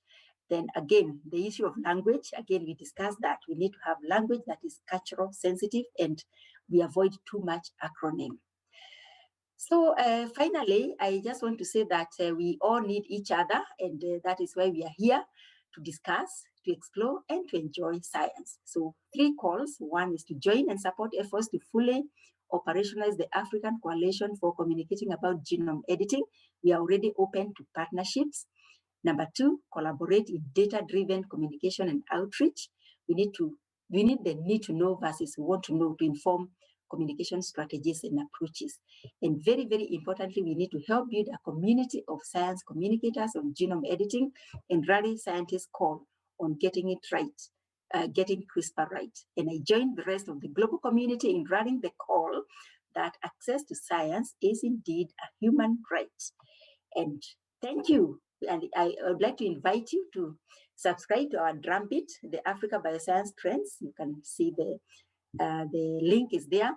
And we also hope that we'll have an Africa Biennial Communication Symposium 2021. We had proposed to have it in Senegal, but this is now subject to COVID-19 vaccine availability. So the Pfizer announcement yesterday was also an excitement to us because then we know that there could be some light to have our physical meetings again. But most importantly, we have learned that despite the challenges of physical connection, we can also use science to do virtual connections. Thank you. Thank you, Margaret. I think you have touched on a lot of contentious issues for Europeans more than for Africa. It is true that Africa on this field could be, in fact, a leader. I forgot to mention at the outset of our panel that with Marco Cappato and 70 other students, in March 2019, we organized a CRISPR snack in front of the European Parliament. That is, we ate some rice pudding that had been cooked with genetically modified rice thanks to CRISPR technology. And we were waiting for the police to show up. And the police, and in fact, the institutions of food security in Belgium showed up. They wanted to block the demonstration. They were not able to do that because so many students started to jump and eat their pudding. And at the end of the snack, they actually took us to a place to take our names. And after 2 months, we had been interrogated for 3 hours. Now, at the end of the 3 hours, they issued a fine, and not necessarily something too complicated to address, but their justification for not analyzing the rice was that according to their internal rules, they needed 1/2 kilo of rice to study the quality of the product, and which didn't make any sense scientifically speaking. The reason why they had to do that is because in July 2018, the European Court of Justice did exactly the opposite of what you recommended. That is, they believed that any type of mutagenesis that didn't have a long history of safety and security should be treated like a genetically modified organism. That is, should be included in all the norms at the European level that stem from the 2001 directive on GMOs. Now, old laws are not bad because they're old, but because in 2001, there was no such thing as CRISPR. So how is it possible to regulate something that has been invented 6-7 years ago and now has received the Nobel Prize, as you said, at the beginning of your presentation, with laws that were thought in a completely different situation? So this is something that we need to continue doing. Perhaps the Nobel Prize to the CRISPR inventors could help. We will see what is going to happen next year. Now we're all concerned about the COVID-19 measures, but sooner or later we will have to go back to talk about food and new breeding techniques, because they can be the medicine as for the new generations, as Rich Roberts told us in Addis Ababa. Ghada Al-Kamal, I understand that you have a problem with the slides, but our staff perhaps is better with the slides than with the video. And so the floor. No, it's solved. Thank you very much. My problem is solved. Good. You have the microphone. Yes, I can share my screen. It's great to see you all again. Thank you for the organizers. And it's always a pleasure to participate in this meeting, which is favoring science. If I may share my slides, just give me a second. It's not my computer. That's where the technical issue was. I'm going to speak about DNA sequencing in Africa. And of course, DNA was invented by Sanger in the early 80s. It was actually before that, but it was a complicated technology that disappears. And then came the significant advances in the 90s. Excuse me, sorry to interrupt you, Ghada. I don't think you're sharing at the moment. I am sharing. You can't see the slides? Okay. So there should be a button, share screen. It's a green button. Okay. So there you go. Here it is. Thank you. Share screen. New share. Okay. It's sharing now. I think it is. Yeah, right? we see your desktop. So you need to see my slides. Okay. And here is my. Here are my slides. You can see them now? Yes? No? Okay. Let me. Yes, we do. Thank you, Ghada. You're welcome. So I can see them. Here they are. No. What's the problem? Would you like to share yours? I don't know why we're having. Yes. You can see them now? Yes, we see it perfectly. Yes. Okay. So I was speaking about the Human Genome Project was a very important step for the beginning of the advancement of the technology that ended with the next generation sequencing. The important thing about the Human Genome Project is that it allowed us to know the complete genetic blueprint of human being and to trace genetic diseases to their molecular causes, rapidly expanding our diagnostic and preventive options. It has also a major impact on biomedical research through creating sequence of human genome in addition to other organism genomes and developing high throughput sequencing technologies. The most important thing is the identification of the molecular basis of human system functions in health and disease. I don't know, it says something is wrong. Would you like to share your slides? Marco, here. And it changes the language of science. Something is wrong. And we stopped using the term genetics or the genes and the transport of traits from one generation to another to genomics, where genomics describe the person's genome or genes, all of his genes together, and genomic medicine started to add something important with the genetic diagnosis more efficiently and cost effectively, and reducing genetic testing to a single analysis, which is the genome of our being that could predict in health or any health hazards susceptibility of this person. On the scientist's level, it allowed the study of genetic variability, human population. This variability is the most important thing to understand how systems function in disease and health. And with this Human Genome Project, there was every 18 months, there is doubling of the data. So we have a collection of data, huge in size and growing exponentially with time. And the term big data started to evolve with this growth, and the next generation technology evolved the importance of biological data management, data integration, bioinformatics studies, knowledge extraction, biomedical applications, and artificial intelligence became a necessity in our lives. And there also evolved the term post-genomic era, which started since the Genome Project till date. And it means a widespread availability of human genome sequence and the complete genome of many reference organisms. And the experts, they didn't only to know these sequences, they have to understand the processes of epistasis, heterosis, pleiotropy, and the interaction between the genes and the intergenic, the loci and the alleles within the genome.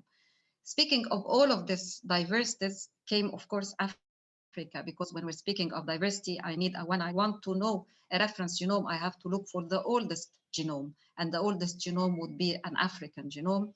And the African diversity affords ample opportunities to improve the fine mapping resolution of the associated loci, which scientists need to understand, to discover novel genetic associations with phenotypes, and to build more generalizable genetic prediction models. Africa, of course, is the cradle of humankind. With 300,000 years ago, humans came out of Africa, and it is the land for 15% of the world's population. Still, as Marco mentioned, with the increase of African representation in the human genome, only 3% of the African genome was studied.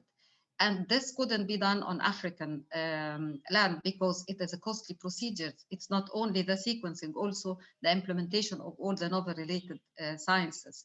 And it's very important to avoid the divide between genomic analysis capabilities and the outcome through using the technologies only in developed countries and neglecting its use in Africa, because Africa had the largest biodiversity in every single organism, of course, including human. This is because of its complex population history, dramatic variation in climate, diet, exposure to infectious disorders.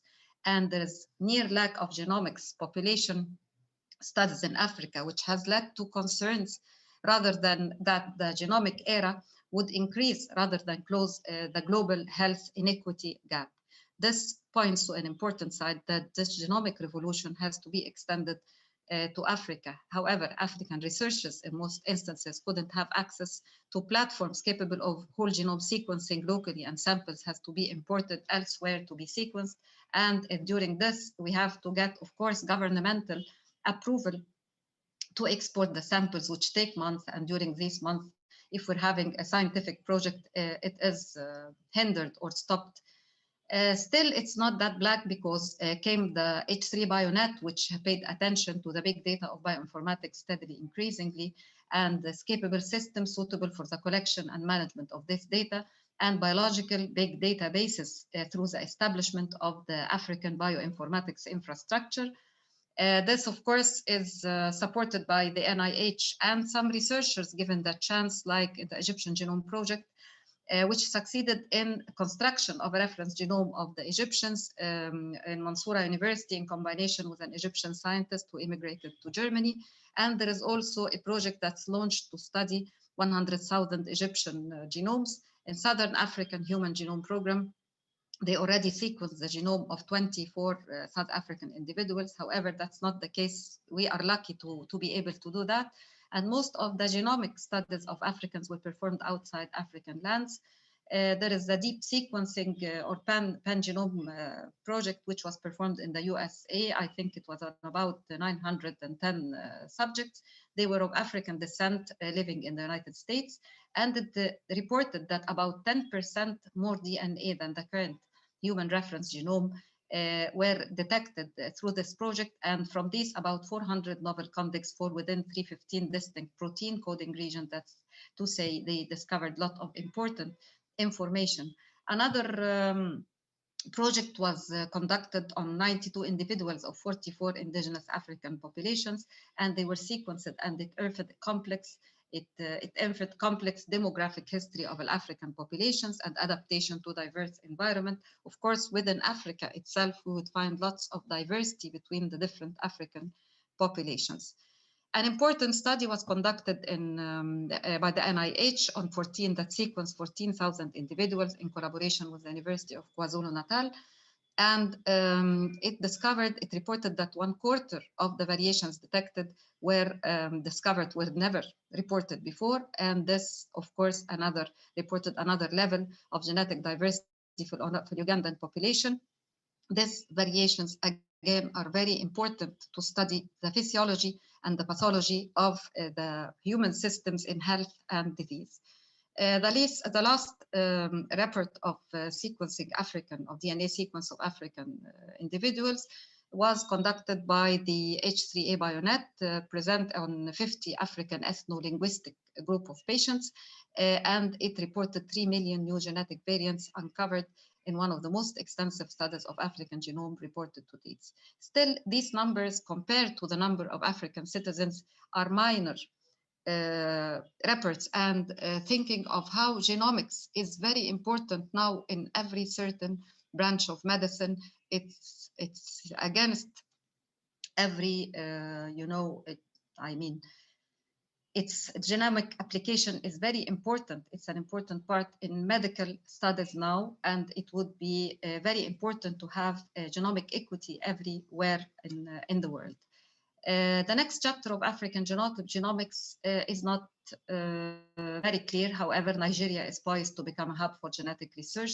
Several organizations are planning to have genetic projects there. Still, we hope that the political instability wouldn't hinder this. Lots of other international organizations such as the Malaria Gen and the H3A Africa and NIH are investing in Africa. There are several regenerative facilities and 3D printing, designing and usage in Egypt and in South Africa. Still, the most important part is that our governments had to heed the call for the WHO to embrace genomics to the benefit of their population. It's not a luxury anymore. And another important part is that the African map itself is divided in the context of participation in genomic studies together into North Africa, Sub-Saharan Africa. And we can see from this map, which is the last published study of genomics in Africa, which studied the 422, I think, subjects with complete ignorance of North African countries. The challenges facing this genomic application in Africa, number one, of course, is fund, the infrastructural laboratory setting problems, the impassable roads in some rural areas, instability in certain countries or cities, laboratory equipment facilities, genomic research facilities, the taxes, the importing and things like that. There are no biobanks in lots of countries in Africa. High-speed internet connections and powerful computers are unavailable in several cities to manage these large data files. human resources, of course, they fled their countries because of the low payment availability. Thank you very much. I hope for your attention, and I hope I delivered the message. Thank you. Looking forward to meeting you in person next time. Thank you, Ghada. Yes, loud and clear. The message was delivered very to the point. We don't have questions in the chat here, but we still have a couple of minutes. My question for you too, it will be, is it only an economic problem for research not to go on? Or is there also here and there opposition in, so to speak, ideological terms to study anything that has to do with DNA and genome? I'm asking this because the question before was put forward concerning stem cell research in Europe and in Italy in particular, where religious organizations, so to speak, may also play a role in trying to slow down research or to prohibit outright. And so I was wondering if in your countries there also is, because you have different religions than we do, there are also problems in terms of moral or ethical aspects of the research you are carrying out. Who wants to go first? Ghada? Okay. It's not a religious problem. We don't have religious problem concerning these sciences. I think it's political as well as maybe ethical. Ethical, people doesn't understand. A lot of speakers were speaking about how important is the public education and even the scientists education concerning genetics and handling of genomic data. And I think that what is mostly needed, in addition to the importance of understanding of that the genomic data is not a political secret or a military secret. It is not, and it is pulling us back from joining the technology a lot, because you know a lot of projects were dropped out because of our inability of sharing our genomic data or of our sharing of DNA, such as the Human Genome Project and the even the African Genome Project. When it started, several governments, particularly the Egyptian, refused to participate their DNA to be studied in the pool of the African Genome Project. Thank you. Margaret, I don't know if you want to add to that, because in Europe, perhaps plants are more sensitive than humans sometimes. So how's the situation in Kenya?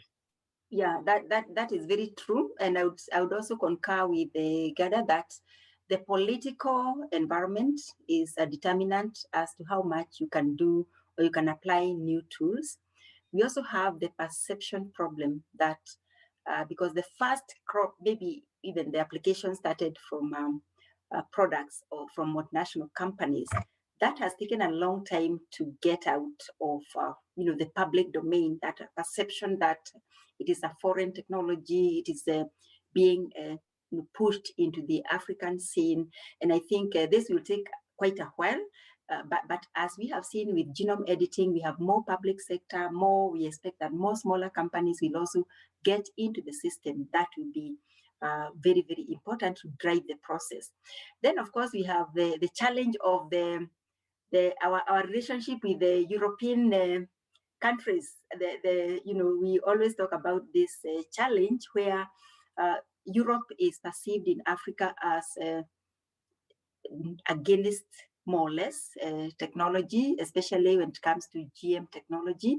We have also seen the EU jury, where the kind of judgment they made about genome editing and genome edited products, and that infiltrates very, very fast into Africa.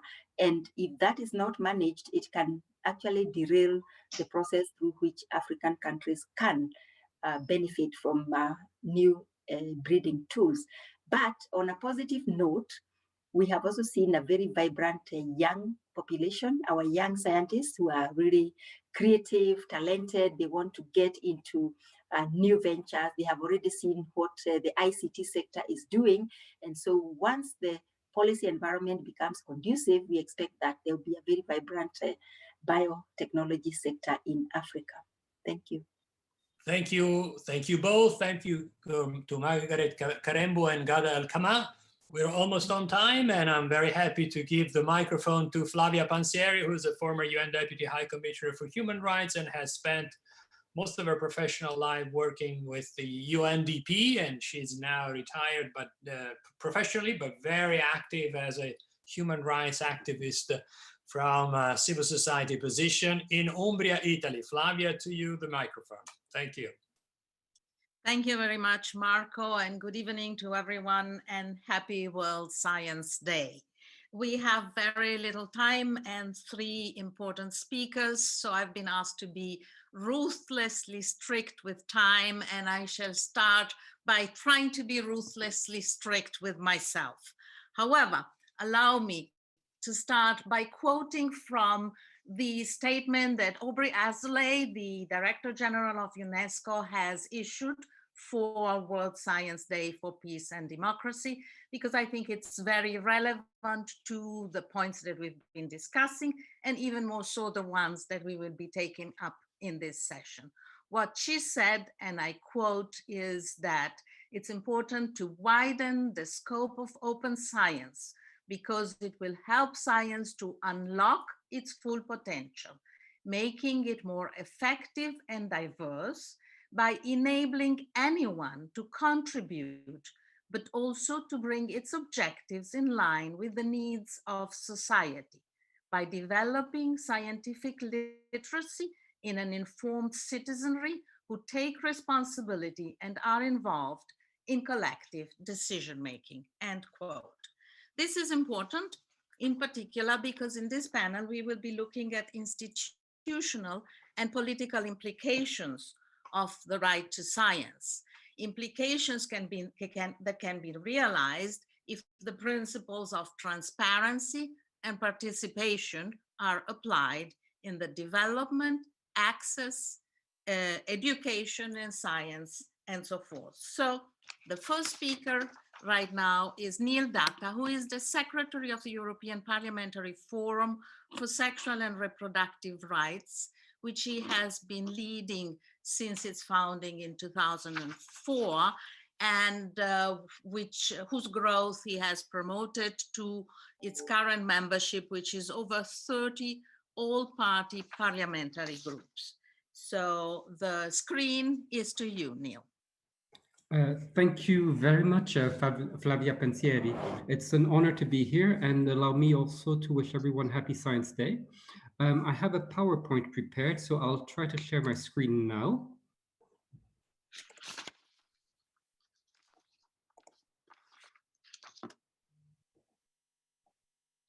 Is it working? Mm-hmm. Yeah. Yes? Okay. Yes, it's working. Okay, so thank you. So I'll be talking about bringing science to policymaking.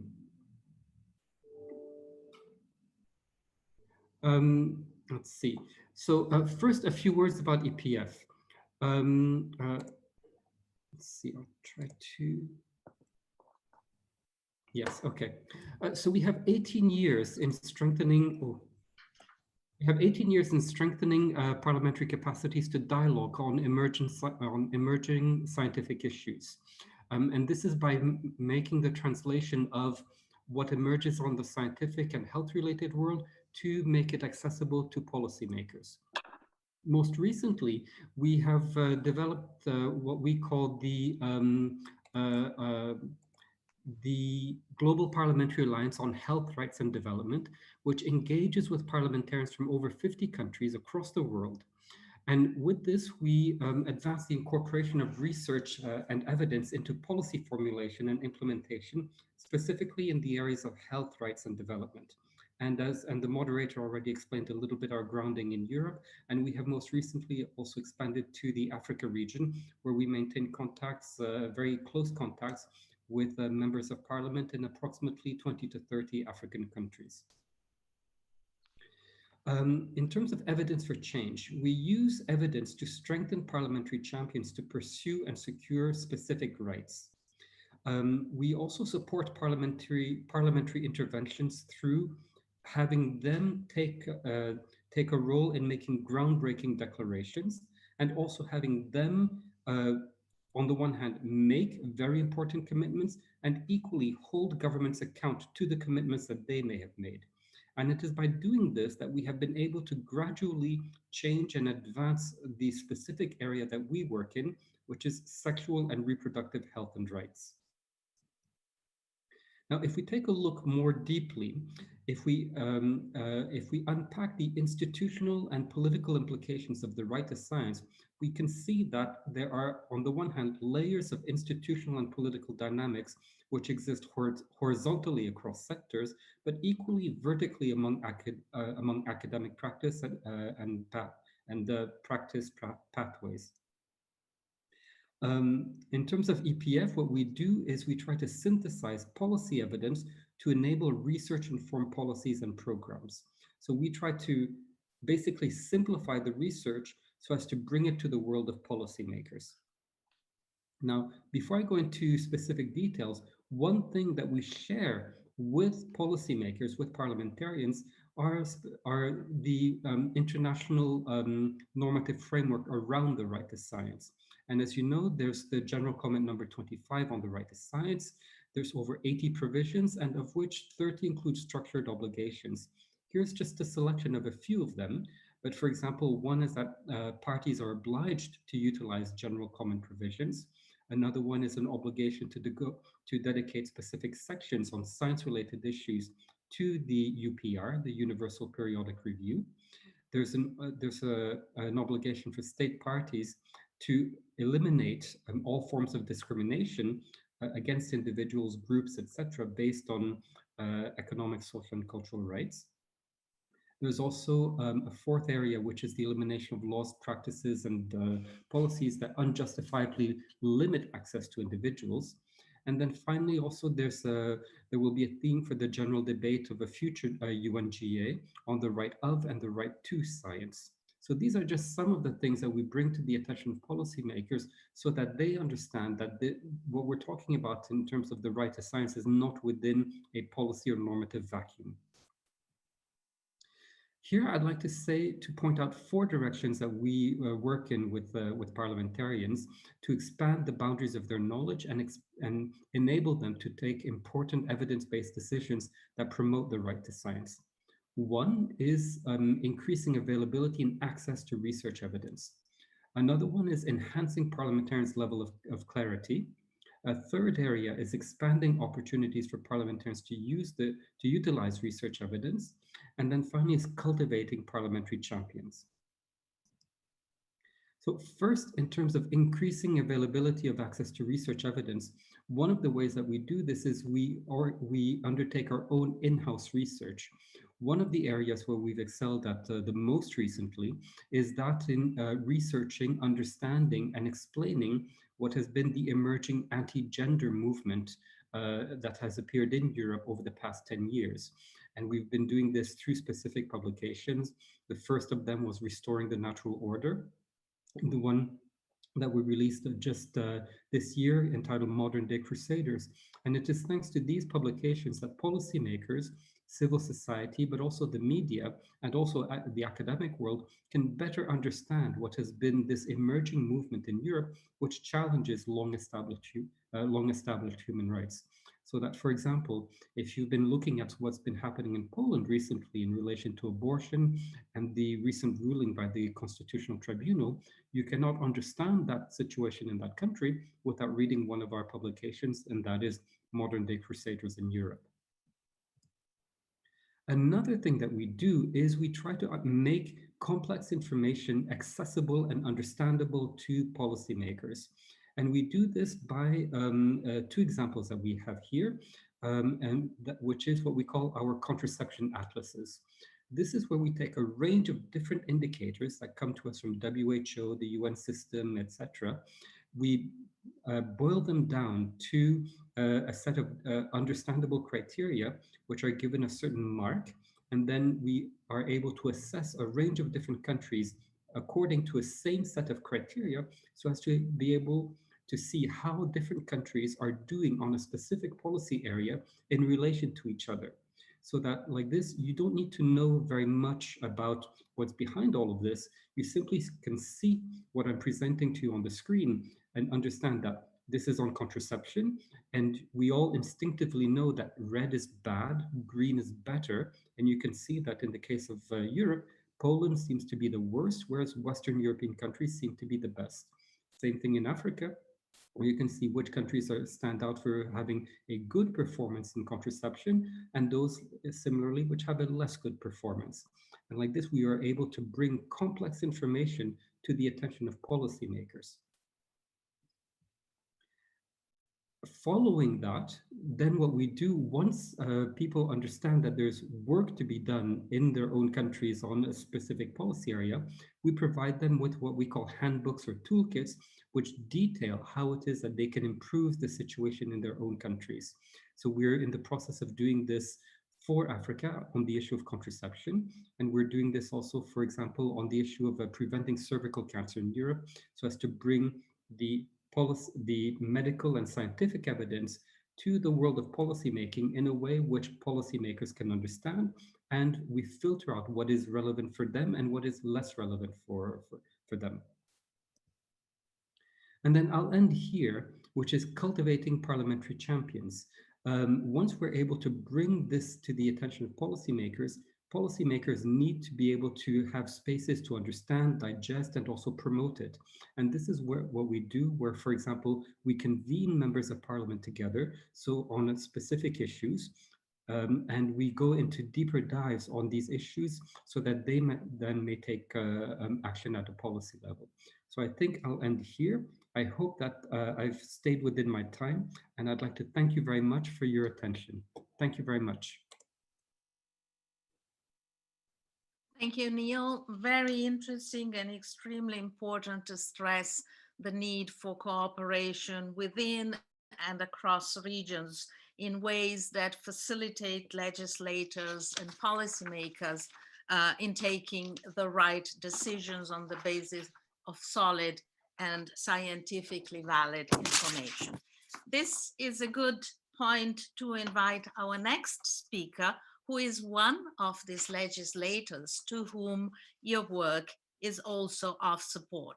I would like now to call on Honorable Dr. Christopher Kalila, who is a member of parliament in Zambia and has been over the years engaged in a number of important committees that have to do with education, science, and technology, as well as health, community development, and social science services, and for whom, therefore, the importance of science to his legislative work is going to be certainly quite clear.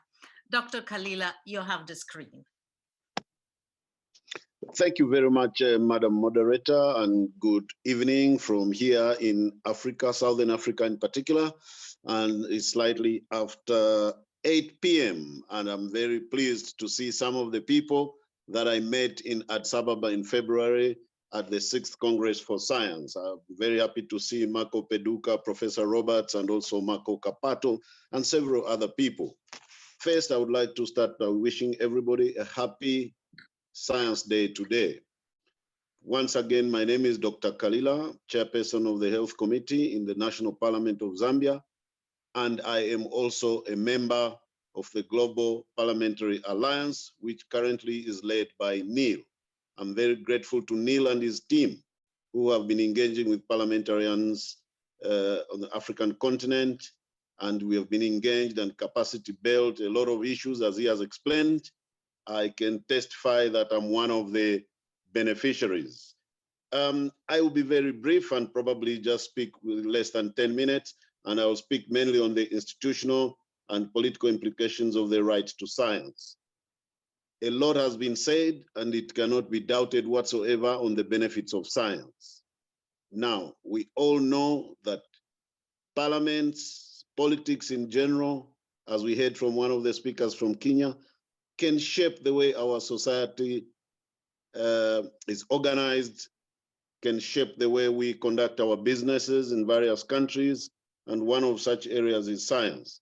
So as a member of parliament and as a parliamentarians, I would like to mention right at the outset that parliaments are very important because they are the seat of laws and governance. Parliaments in general play an important role. They can either frustrate or enhance the role that science and its benefits bring to society. We have heard already from the debate in that regard. But you know that parliaments and parliamentarians are promoters of the rule of law. They are promoters of human rights, and science is an economic human right, as we have already been told. Parliaments legislate, they make laws, and it's very important that our politicians and parliamentarians are given the necessary information and the tools and the evidence to be able to legislate very good laws that generally create a conducive environment for science to thrive. Fourthly, they also allocate resources or money. And in this particular regard, if parliaments are not well capacitated in terms of information, in terms of research evidence, in terms of science, they will not be able to allocate as much resources as they should to science, to research, to education. Parliaments ratify international conventions and treaties, such as the International Convention on Social and Economic Rights, which is under discussion here. It is parliaments that end up ratifying these conventions. And if they don't have information and they don't understand, how then do they ratify some of these instruments? Parliaments also monitor. They have an obligation, members of parliament who are politicians, to monitor the international conventions, international instruments at regional level, at country level, which their countries signed to.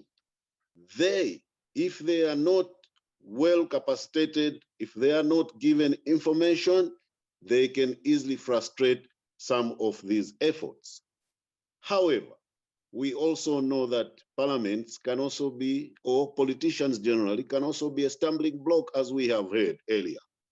We are very aware, including in my country, that we don't allow GMOs. We have had a discussion on GMOs. In fact, there is even an agency called the National Biosafety Agency, whose role, among others, is specifically to ensure that they check on the imported foodstuffs and make sure that those that are genetically modified are impounded and thrown out of the shelves of supermarkets. And obviously, this is as a result of lack of proper scientific evidence disseminated and shared with the politicians. That's the reason why we can have such archaic laws when we know that in resource-poor countries such as Zambia and many African countries, we actually need food security, which we can derive from the benefits of scientific advances in agriculture. Parliaments can make sure that they thrive and promote and create a good environment for science to thrive. And many parliaments, many politicians generally have told the line of scientists. I mean, we are just on the verge of a scientific breakthrough in the area of a vaccine against COVID, and we can hope, and we do hope, and very strongly so, that it will be supported by parliamentarians and by politicians generally all over the world. We know that in order to achieve this, we can't leave parliamentarians and politicians out, because doing so will merely negate our work or reduce our work. So it is necessary that a parliamentary platform or a political platform that brings together academicians, scientists, lawyers, civil society can interact in order to generate evidence, to school them, to make sure that they do not stifle the freedom and progress of free scientific research, because the world is where it is today, no doubt, as a result of the benefits of science. As I said, I won't be long, because I know that we are running out of time, and I want to thank all the participants that extended an invitation to me to be able to speak as a parliamentarian and as a member of parliament who has derived great benefit from Neil and his team, and also from the scientific congress that I attended in Addis Ababa in February. Thank you very much, Madam Moderator. Thank you. Thank you. Thank you to you. Thank you to you, Doctor. Sorry.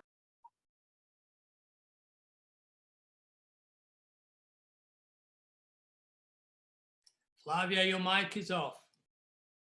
Oh, sorry, I thought I had unmuted myself. Apologies. The technology is obviously sometimes, I'm not up to the technology more than anything. But thank you, Dr. Kalila. And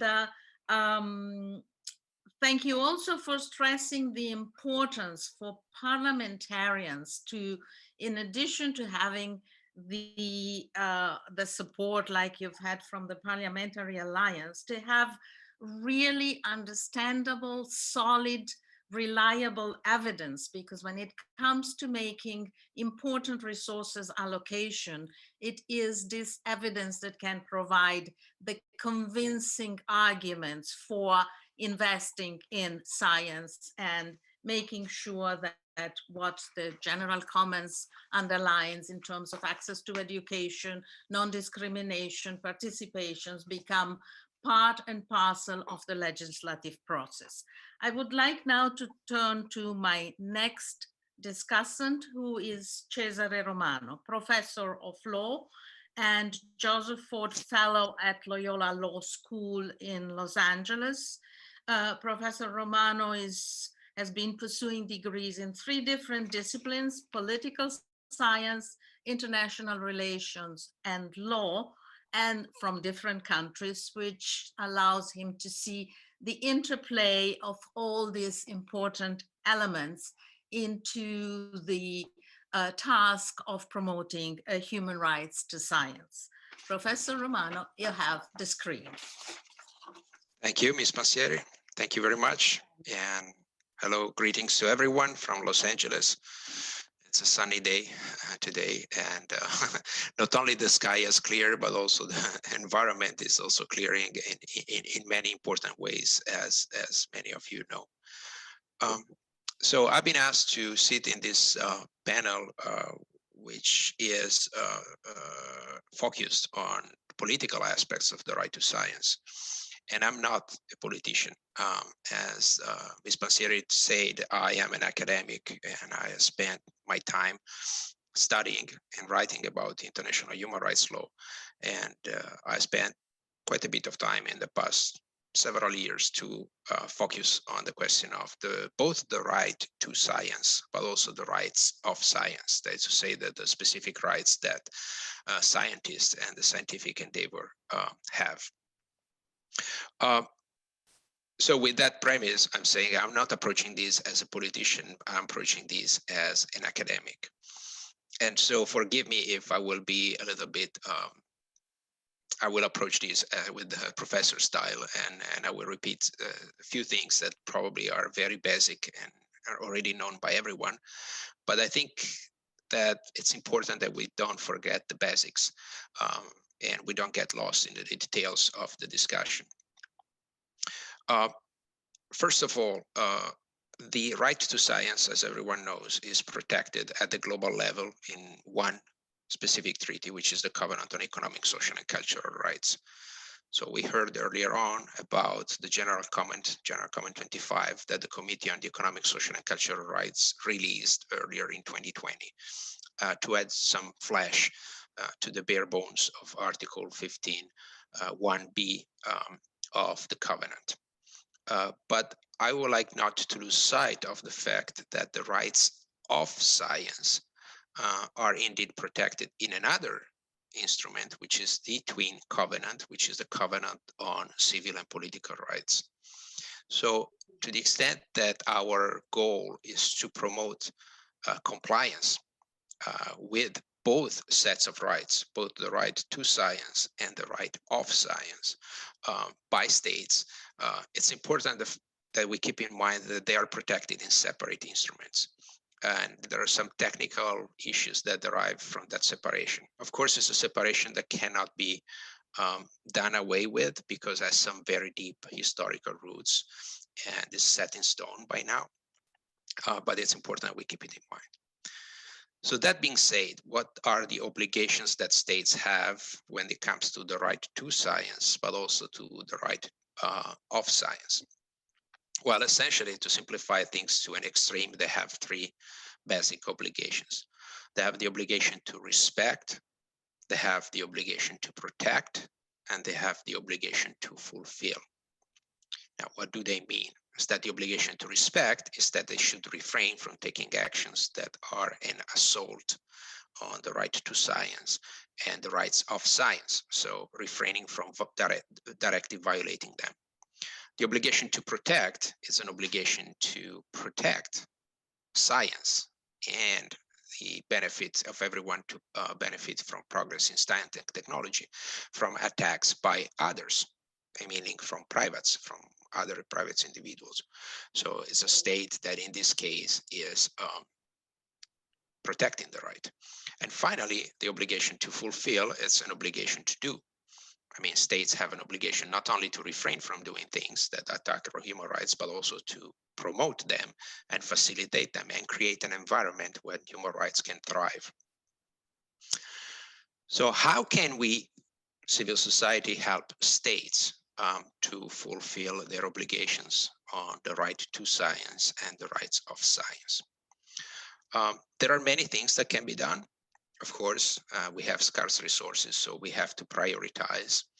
And I would like to suggest that there are three main things that I would like to put at the very top of the agenda, hoping that some national legislator and policymakers are going to pick them up and make them own and carry them forward in the international arena. The first one is to ask the Human Rights Council of the United Nations to create a new special mandate on the human rights and science.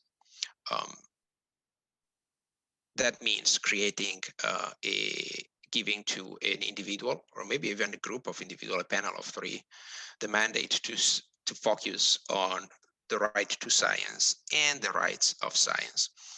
And the advantage of doing that is that we will have finally a point person within the UN system that can call the attention of states towards their obligation, can help states understand what their obligations are, which objectively is very often a problem given the complexity of the field, can carry out in-country visits to engage with civil society and governments to explain them what needs to be done, and becomes a focal point that can channel the views of the scientific community to the highest human rights body of the United Nations, which is the Human Rights Council. There are already something like 48 or maybe even more than 50 thematic mandates within the United Nations. And honestly, I really don't see why science shouldn't have one, considering its importance and centrality to the life of everyone on this planet. The second thing to do is to add, whenever it's lacking, the right to science in the existing human rights legal instruments. It might surprise you to discover that the right to science is not included in any of the European human rights instruments. It's nowhere to be found in the European Convention of Human Rights. It's nowhere to be found in the in the Charter of Fundamental Rights of the European Union. It's nowhere to be found in the African Charter of Human and People Rights either. And there are specific historical reasons for these omissions, but time has passed. The Convention of Human Rights was adopted, the European Convention of Human Rights was adopted 70 years ago and has been amended several times to protocols. The African Charter of Human Rights was adopted almost 40 years ago. So it's really time to update these instruments and to add the right to science and possibly also some of the rights of science. And finally, the third thing that I really urge governments, parliamentarians, executives to consider is to quicken the pace of the ratification of the optional protocol to the Covenant on Economic, Social, and Cultural Rights that allows individuals to bring communications to the Committee on Economic, Social, and Cultural Rights. The opening of this opportunity is essential because it makes it possible for individuals to challenge states who are violating the rights of science and the rights of science, and give the Committee on Economic, Social, and Cultural Rights the opportunity to pronounce itself on these, to expand its own jurisprudence, and therefore to deepen our understanding of the right to science, and also to enable to channel public voices away from the streets into a judicial process. Sometimes the objection the states have to the ratification of instruments that give the jurisdiction to human rights bodies over violations of human rights is that they are afraid of being sued, of having to litigate cases before the international community. But I would like to remind everyone that litigation can never be understood and construed as an hostile act. Litigation is a quintessentially peaceful act. It's one that happens in courts of law. It's a non-violent means, and it's way better alternative to other more difficult to control and unpredictable means in which interaction and dialogue can happen with the public. To date, only 24 states in the world have ratified the optional protocol allowing individual communications before the Committee on Economic, Social, and Cultural Rights. I know that a number of states are currently discussing the possibility of ratifying the individual protocol, but we can definitely do more and better in that regard. And I would like to see an international campaign to that extent to be started.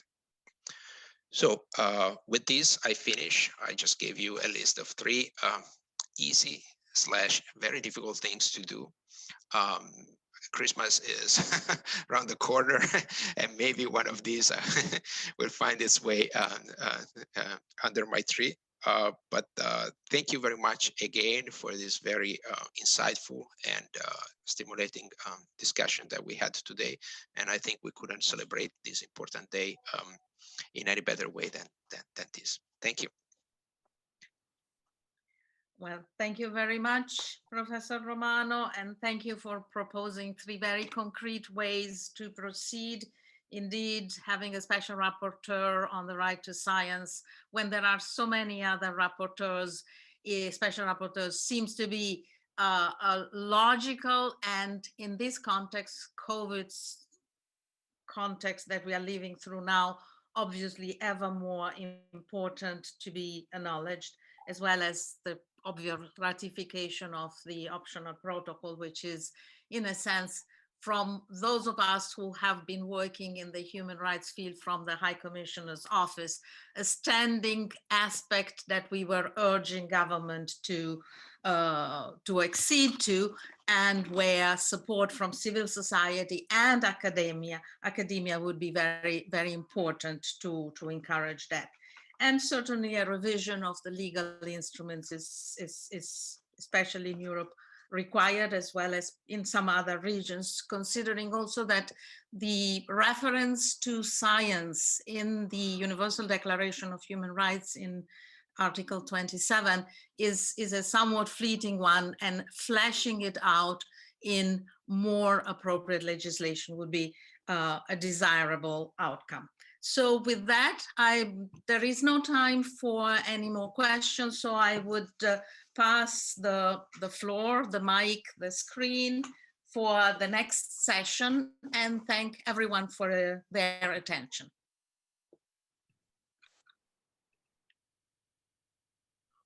Gaia Tafoni, you have the floor. Thank you.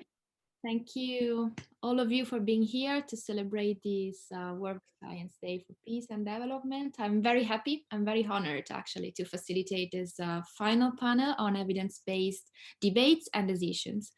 This panel intends to provide the big picture. So we're going beyond the general comment, and we will look at the wider connections between evidence, science, the decisions taken by governments and regulators. This is in fact a crucial aspect to take into account when thinking about the role of science in our democracies. We are reflecting at what actually links the decision-making process to science. So our distinguished speakers today have the task to open up, let's say, this puzzle, and will elucidate us on the different aspects that relate to the use that governments and regulators do of science, highlighting the main pitfalls, but also what could be the way forward, hopefully. So let me just start by introducing our speakers this evening. I'm following the order of this panel. So we will have Dr. Thomas Koenig. He is connecting from Vienna. He is the head of strategy and scientific services of the Institute of Advanced Studies. And then we will have Dr. Caterina Rieti, senior lecturer in international politics at the School of Geography, Politics and Sociology of Newcastle University. And then Dr. Tracy Brown from London, director of the independent charity Sense About Science. And last but not least, we have Professor Radaelli. Claudio Radaelli is professor at the School of Transnational Governance, EUI at Fiesole in Italy. Let's start. Let me just say one caveat is that as a facilitator, I will be ruthlessly strict with the time, also because we are almost at the end. So I will give only 10 minutes for our speakers. So sorry about that, and we will be bothering you around minute 7 or 8. But this is my role. So I would start with Dr. Thomas Koenig. It will be talking about the role of science in public policy and the role that science plays in informing the decision making. So Dr. Koenig, the floor is yours. Hello, I hope you can hear me. Yeah, very well. At home already, so hope this connection works. I'm also trying to share my slides. And now I just have to see how I can go where I want to go. Yeah, I hope you see this now. Is that correct? Yeah, perfect. Thanks. Thank you. Welcome everyone and happy Science Day today. I've been following mostly this webinar. It's really impressive to see all these different presentations, and I have to admit that I was not fully aware how broad this coalition of bringing science, making science a human right is across the globe. I'm really very honored to be here today. My role, I think, is here to open a little bit of a different perspective to this, the relationship between science and public policy.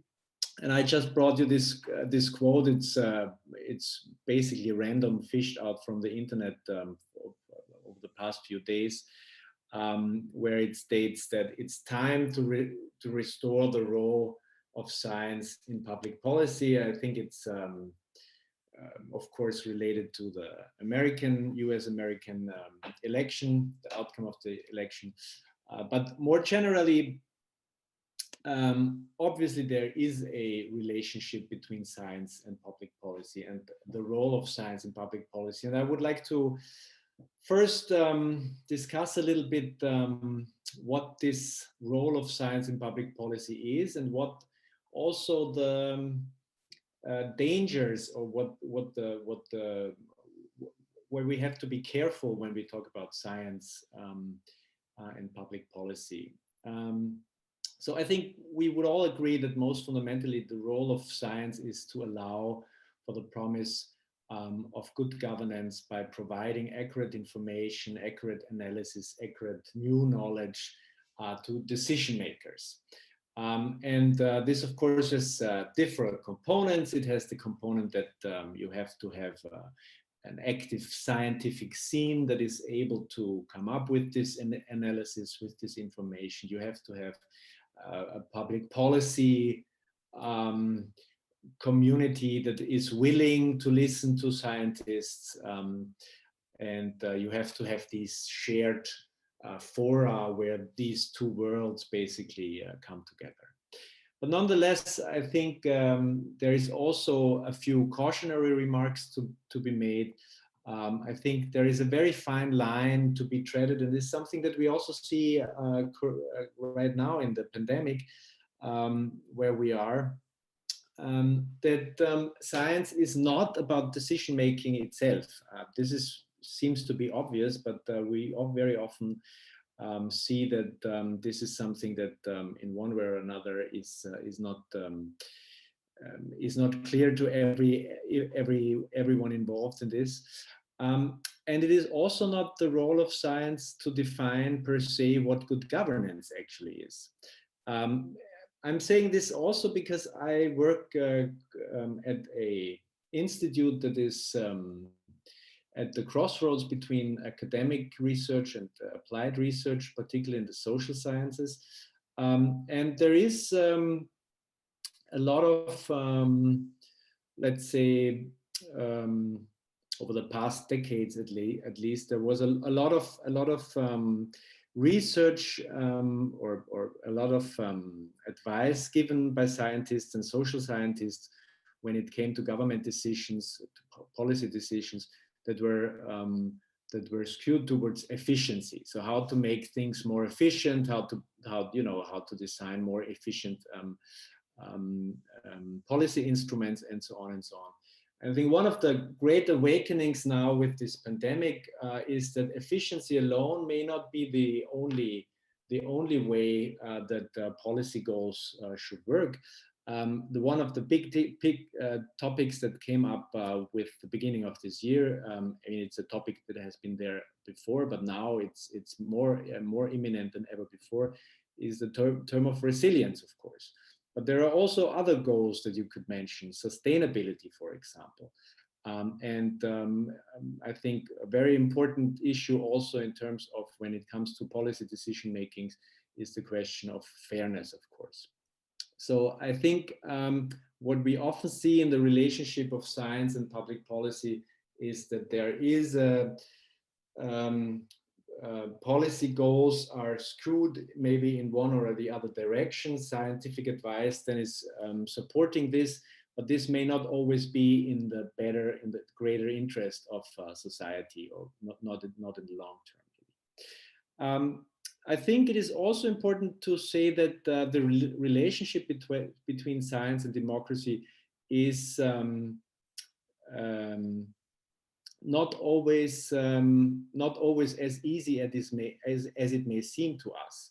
I mean, I think it is a great sign that there is an initiative like Science for Democracy, and it is clearly a sign that science and democracy are very much intertwined. But we also have to be very open to the fact that expertise very often is not alignable, cannot be aligned with the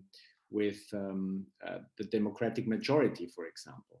And also the idea of a scientific freedom is important to highlight that there are aspects of research that may not be in the mainstream of what societies think, but are nonetheless worth to follow through. So when we come back to this Article 15 and to this quote, to enjoy the benefits of scientific progress and its applications, I was thinking a little bit what could be the central aspects, or what are the current issues that we see when it comes to the relationship between science and public policy. I think it is obvious that, or I, as everyone else here in this webinar, would support the idea that science is a human right that should be available to everyone. But in what respect is then the question? One, I think, extremely important initiative in this regard, and it was mentioned before already, this UNESCO comments on open science, is the idea of open science and the availability of knowledge, of data, of education is, I think, really one of the great achievements, or one of the great goals that we are currently involved in. And I'm a little bit involved myself in this respect here in Austria.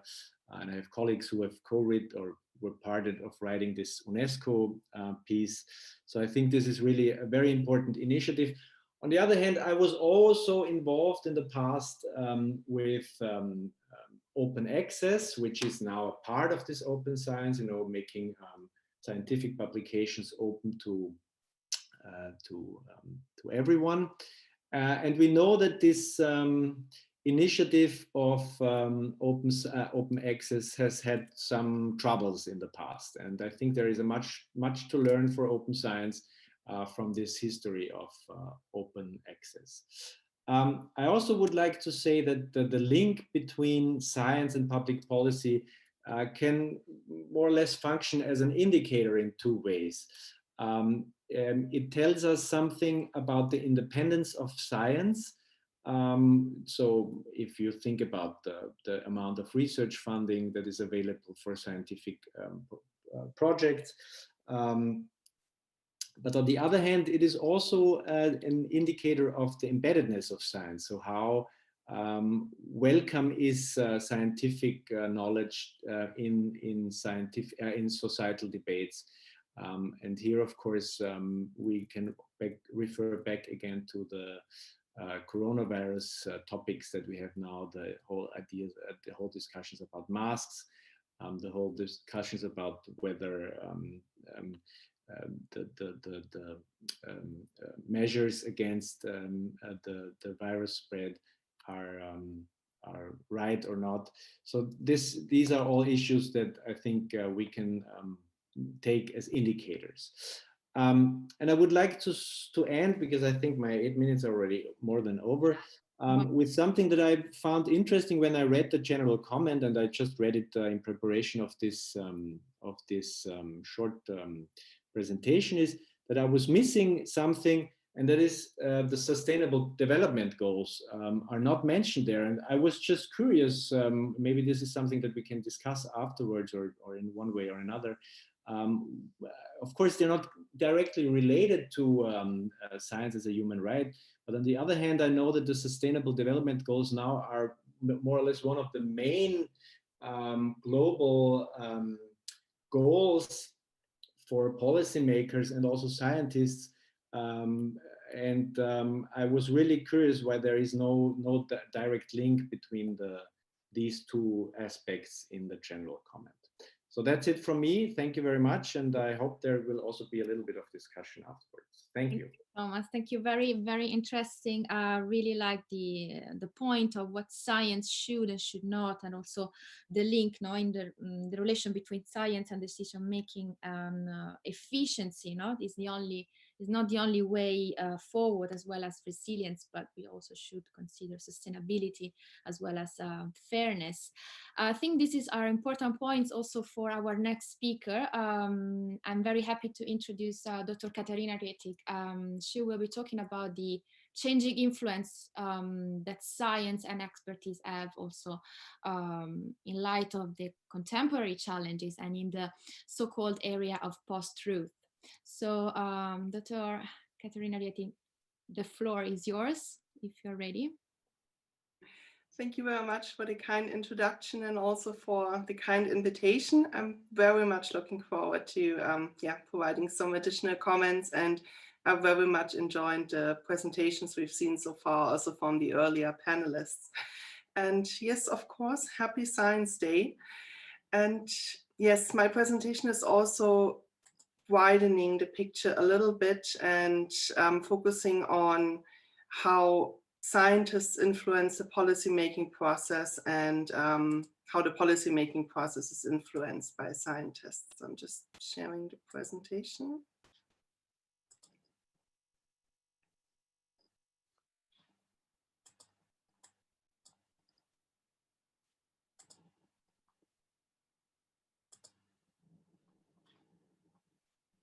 I hope you can see the slides. Yes, very clear. So we have already heard from many of the previous speakers mentioning some or all of the different actors that are involved. I'm just kind of providing a kind of zooming out overview of those. So we have been talking a lot about the scientists working at universities or independent research institutes who are publishing scientific research findings in peer-reviewed journals, books, or reports. And their influence or their findings are disseminated to policymakers and to the public in terms of citizens and companies. So policymakers are essentially everyone working in governments or parliaments across all different levels of governance. And it's often policy advisors or think tanks who are distilling some of the research information to bring it to the policymakers and also the scientists directly themselves. We also see communication towards the public in terms who are acting as voters, organized interest groups, who are also affected by policies and who are themselves using the research and the research impacts, for example, through products or through medicines. And there we often see science journalists. The media have a very important role, and also increasingly open access publications by scientists so that the paywalls of the journals are coming down and research findings are more readily available to the public.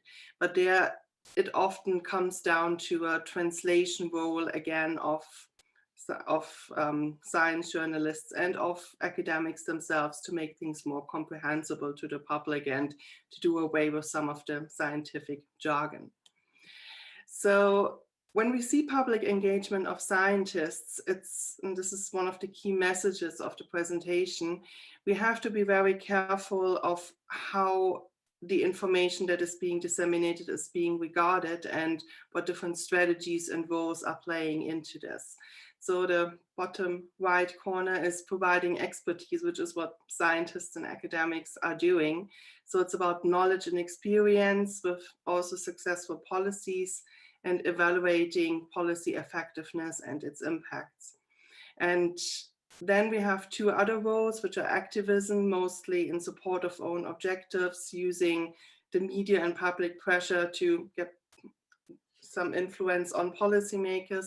And the most common one in policymaking is lobbying in terms of supporting own objectives, often focusing on power and on interest. So, well, all different kinds of financial lobbyists, but also environmental groups would fall into this category.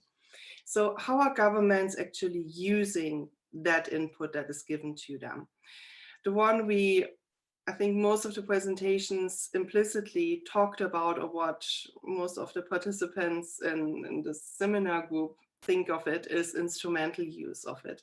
So it's informing policymaking.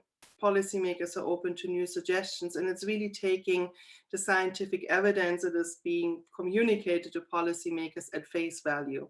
So the science tells us, the science points to this or that. And especially when we have a scientific consensus on an issue, then we often, hopefully, especially also with a shift away from post-truth politics, what the President-elect Biden has suggested is what we're hopefully getting back into more. What we also sometimes see is a learning use of it. So that's when policymakers are open to actually changing their perspectives, to drawing lessons or capacity building, to actually really work with the new input. And the kind of use that we most often, and especially over the last years, have seen a lot, both in North America, United States especially, and increasingly in Europe, is a political use. So it's picking and choosing, cherry picking the kind of input that's supporting predetermined political decisions, just taking the scientific evidence that is supporting policy objectives that decision makers already had. We face a lot of contemporary challenges, and one of them, or encompassing many of them, is the rise of post-truth politics, especially looking at the last 10, almost 15 years now, starting with the European financial crisis, the Eurozone crisis, the migration crisis, the Brexit crisis, and now the COVID crisis, especially in the second wave. There is again a shift towards the tendency to a political use of scientific knowledge. And each group, especially once some research findings are getting contested or there isn't a scientific consensus on something yet, it's being used politically by different groups to support what they are focusing on. So some of the key questions are, how can public policies support scientific advances, new technologies and innovation, while they're also minimizing the disruptions on society, economy, and the environment, and also in consequence on public opinion and on political stability. So what we have seen is an intensification of those post-truth politics and its impacts on the motivation also of scientists for public engagement when they themselves can become a target of either direct or online abuse and partisanship. And it's really important to reconcile this mismatch between expertise and policymaking in a time that is really dominated by a political use of knowledge, of ideology, populism, and increasingly post-truth politics. So, well, going a bit more into my own area of research, which is mostly focusing on climate change and policies to address climate change. Climate change, other than some of the earlier examples I mentioned, has the benefit of by now having reached a very strong scientific consensus. Yes, climate change is happening. We need to address it as soon as possible and in a way that's also helping our societies to move on. So it's really focusing on a low carbon or net zero increasingly transition.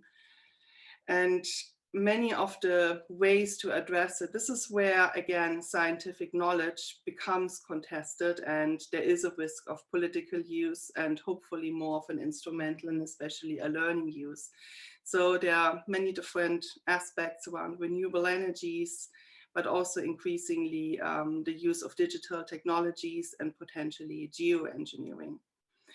A positive example around renewable energies is that by, the numbers are from 2018, we've been progressing even more. The cost of electricity from renewables is cheaper than most of the fossil fuel cost ranges, especially biomass, geothermal, and hydro. And to make progress around those zero transitions, we will need the digital revolution as well, especially smart grids to steer the use of renewable energies to make sure that electricity is available when it is needed, whatever time of day it is. And also increasingly things like smart meters and smart homes, and even moving towards smart cities with well-coordinated public transport, for example. But this is where the risks and the scientific contestedness comes in. For example, carbon capture and storage and geoengineering, we need to take into account the risks of that and have a societal debate and discussion around the risks and especially also the benefits of those technologies. And two other examples are artificial intelligence with risks around privacy and surveillance, cybersecurity, and even for democracy, and a more older debate around nuclear energy with regards to safety, costs, waste, and dismantling. So to conclude, experts really provide input based on the different scientific findings. It's really important to have open access and multidisciplinary perspectives, and to really also have a societal debate around the high risks, uncertainties, and challenges of different and new scientific findings. We need to be aware that scientific evidence can change over time. And this is really where the importance of transparency through impact assessments, public debate, and deliberation is coming in as crucial. So thank you very much. Thank you very much, Catherine. It was very interesting also for raising the awareness on the risks of a political usage of evidence and scientific knowledge to support what a certain political groups is pursuing.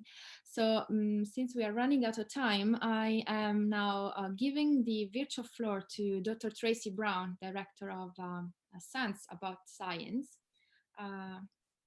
Thank you, Gail, and I'm really glad to be here right at the end of this really fascinating event. I'm going to share some slides as well, and you just have to forgive me as I find myself up. Now, Science About Science, for those of you who don't know, a public advocacy organisation. Can you just confirm to me that the sharing's working? Absolutely, yeah. Yeah, great. Okay.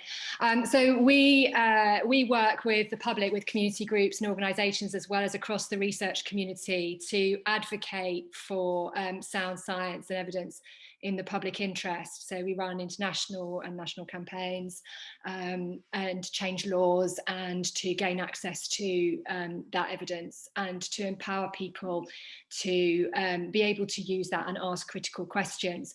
And I really would underline that, that is a very successful way of both achieving change in society, but also doing it in a way that brings people with us, rather than having evidence-based policy making or evidence-based approaches done to them. And I take quite a different view about the public in discussions to many scientists, which is that if we take the current discussion, for example, around COVID, it's rather blinkered on the part of scientists to get frustrated about some of the objection to COVID measures from the public when they are sitting at home in the luxury of their middle class existences with their gardens and not struggling to pay the rent because they've lost their job in a small flat with 3 children. So I think, you know, that working in sympathy with the public, in empathy with what it is that is in their interest to pursue, to live an equitable life, is a really important principle of what we do. So we are very interested in looking at the basis of people's, of what's told to us as the evidence. Is it peer reviewed? Is it reliable? How reliable is it? What kind of weight can we put on things? What kind of decision making are we doing on the basis of what?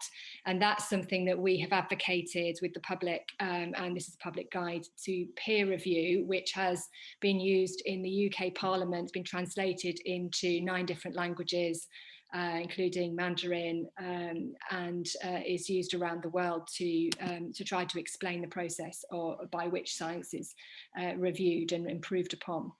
We run the Ask for Evidence campaign, which encourages people, instead of getting involved in just criticising on WhatsApp or Facebook government measures, to actually ask and become part of the accountability mechanism by asking elected representatives and others where there's an accountability interface, what is the evidence for their decisions or their claims? And we extend this also to advertising, to the media. What is the basis for what you're claiming? And these are some examples of what people spontaneously have asked about in this campaign. We have globally signed up millions of patients and consumers to change the rules on how clinical trials are reported. I'm really pleased that the FDA, the EU Medicines Agency and others, we have now a European directive that came out of this directly. It was people power that did something to change medicine, a horrendous thing in medicine where only half of clinical trials were reported. It was, and policy didn't change. It was people power that changed those rules and regulations, those professional standards and so on, even though medicine had known about this problem for 30 years. We also, on a more esoteric way, wrote the principles for the treatment of independent science advice in the UK, again, a popular campaign to ensure that government didn't sack scientific advisors when the scientific advice went against what policymakers wanted to do. As we saw in the UK some years ago in 2009 with the sacking of the advisor on the misuse of drugs. And that's something that had popular support behind it too. I'm going to jump over this. The crucial thing, though, is that as part of the right to science, we need to think about people's right to evidence and right and access to the evidence behind decisions that affect their lives. We frequently think about it when we talk about the right to science in relation to things like access to decisions such as whether you can have IVF, access to new technologies such as stem cells. And we ask the question, on what basis are governments denying people access to the fruits of science? But I think we need to broaden that. We need to broaden it so that we're asking about what is the use of evidence in decision making. There are many initiatives to improve on that, which I just flashed up in the UK alone, but there are initiatives everywhere, particularly all over Europe, to improve the use of evidence in decision making. But how can we know if it's improving if we don't even know what evidence is being used at the moment in decisions? It's essential that the evidence behind policy decisions is published and scrutinised and open to people. So because of that, we have worked on a framework that has been adopted. We've done 2 reviews of the UK government. We have shared this with civil servants and other governments internationally and trained them in its use. It's a transparency framework that asks governments to set out the evidence through which they diagnose the fact that there's a problem or an issue that needs a policy response. We ask them to explain the evidence behind what they propose to do and other proposals that might be considered. We ask for them to show the evidence for how that's going to happen. And my goodness, in the COVID-19 crisis, that's where the evidence has been missing, is how do you actually run a test and trace program? How are you going to introduce a vaccine? That is very much missing. And testing and evaluation. How will we know if policies worked? You know, how can we tell as a population whether or not, what kind of statistics, what kind of information would we expect to see as a result of the policy? This is something which we have, as I say, run 2 major reviews on in the UK, leading to some changes in the way that government presents its evidence. Unfortunately, these haven't carried through very well into the COVID-19 crisis, where unfortunately communicating the evidence seemed to be a secondary thought rather than a primary one. And I think that that's something that we need to insist upon, that in a crisis, communicating the evidence is part of managing the crisis. You don't take those things internally and then just present people with your outcomes. You need to take them with you on that journey. I have never seen it so stark. So on the one hand, I'm delighted we have societies talking about complex models. We have societies talking about all kinds of elements of science that they previously didn't, but on the other, they have been shut out of much of the reasoning for policy, and I think that's something that we should on their behalf be insisting upon. I want to finish with 2 points that I think are a particular challenge to this. One is that we need much more confidence and a much more robust response, not just within the research community, but in our policy making channels. We need about engaging with uncertainty. Now, uncertainty doesn't mean we know nothing, that we can have confidence in going forward. We put a man on the moon based on Newtonian physics, not based on Einstein's physics. We don't need to know everything in order to do something. And so I think confidence in using uncertainty in policy making would perhaps encourage more openness. The other thing I want to do is to wave a huge flag, because I think we have, on medicine and key areas, we've understood the need for the informed patient. We've understood finally, after many decades, that that it's not good when you have a small group of people who seem to know everything and the rest of us who feel too dumb to ask. And I think I would include policymakers and politicians and journalists in that category, particularly now when it comes to data science and the use of complex models and algorithms and AI. These are rapidly expanding in decision making, from deciding who has resources, who goes free from jail, and how to organize our cities. And yet we as a society are so ill-equipped to ask any kind of accountability questions about the quality of the decision making. And these are decisions that decide whether people get access to certain treatments. They're decisions about how we run our transport systems. And I think we need to open our eyes to the fact that our work is really not done. We must empower people to be able to ask these questions. And as I say, that includes gaining confidence, increasing confidence in handling scientific data and handling applications within the corridors of power. Thank you. Thank you very much, Tracy. Because of time constraints, I would ask Professor Claudio Radaelli to link maybe all these interesting contributions on evidence-based decisions. Claudio. Thank you very much, and greetings from London. I will try in 3-4 minutes to connect some of the themes in this session of our day. One is that with this session, we got to talk about democracy and science. The good news is that there is something in common, obviously, between democracy and science. They both proceed by conjectures and confutations, by a kind of, as Cesare Romano said, a peaceful, non-violent method of conjectures, and when possible, using the law, using a judicial review. Cesare explained to us how this is physiological in democracy. And democracy, another thing that has in common with science, apart from the presence of a plurality of voices and objections and conflict, which are absolutely physiological in democracy, also has the method. Democracy does not define good governance, but defines the method that we use to reach a decision. So it defines the process that is democratic, and then the decision in terms of content is not predefined. It's authoritarian systems instead that pretend to define good governance. This is for the good news.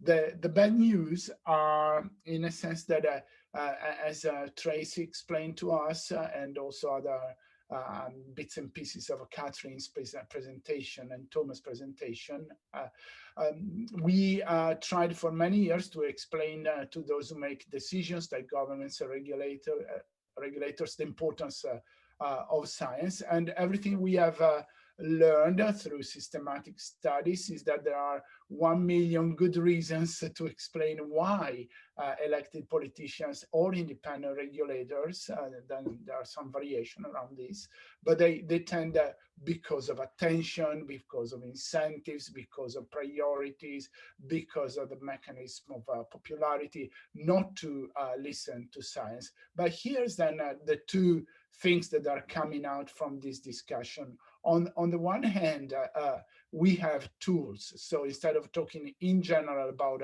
persuading politicians, we have transparency reviews, peer reviews, the methods illustrated by Tracy, but also risk management, risk assessment, impact assessment of new legislation, systematic evaluation of existing regulations and evaluations. And those are tools that by design are supposed to give a kind of a preference to evidence-based or scientific arguments. So they, by design, enfranchise the interests of science and evidence.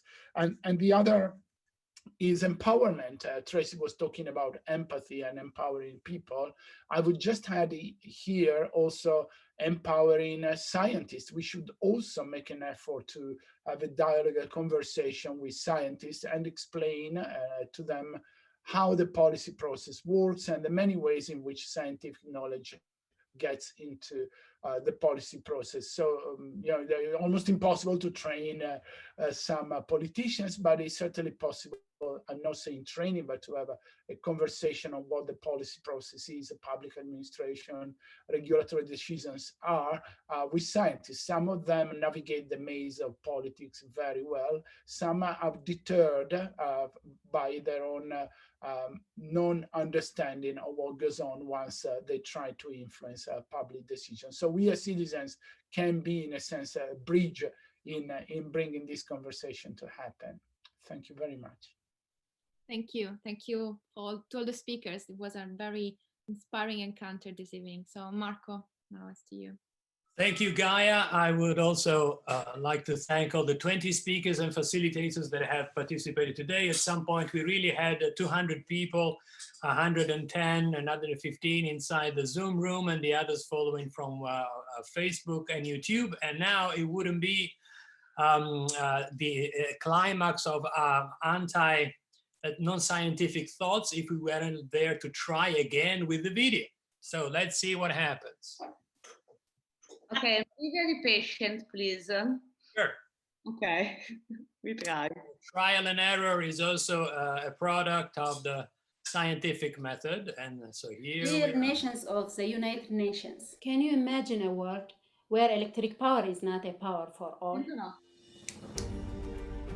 Today, the real power comes from scientific research in subjects as diverse as artificial intelligence and molecular biology. Right now, we have all the knowledge, technology, resources, and capability to address almost every issue on the planet. The only thing missing is a collective consciousness. The will. Thanks to the Universal Declaration of Human Rights, Broad Declaration, mankind is supposed to have the human right to science since 1948. Womankind, too. To face the present of the world, the problems of our daily lives. As fake news, climate change, new virus and diseases. Artificial intelligence, clean energy, genome editing for humans. And plant biotechnology must be a chance for all. Can you accept a world where it's only for few? Unmet clinical need and virus emergency underscores the need for appropriate investment in scientific research and medical facilities. And the free circulation of real scientific information. The world is one and has never been so small. And what about artificial intelligence? It should not only help governments to control us better, or companies to improve their business. It can help people too. Every day, everywhere. Every human, every man, every boy, every girl have the fundamental human right to enjoy. Enjoy! Enjoy the benefits of science. Its advancements, its applications. Dear nations, you've been made by us, for us. You must respect the freedom of scientific research and creative activity.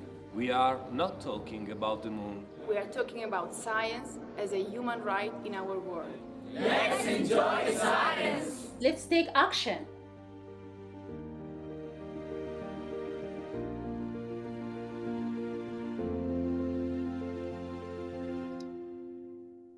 Thank you all once again. To take action, you can sign the appeal for the human right to science at sciencefordemocracy.org.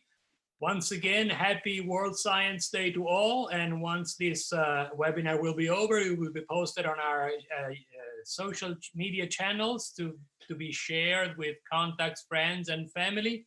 And we'll see you very soon to continue this conversation and even more actions after that.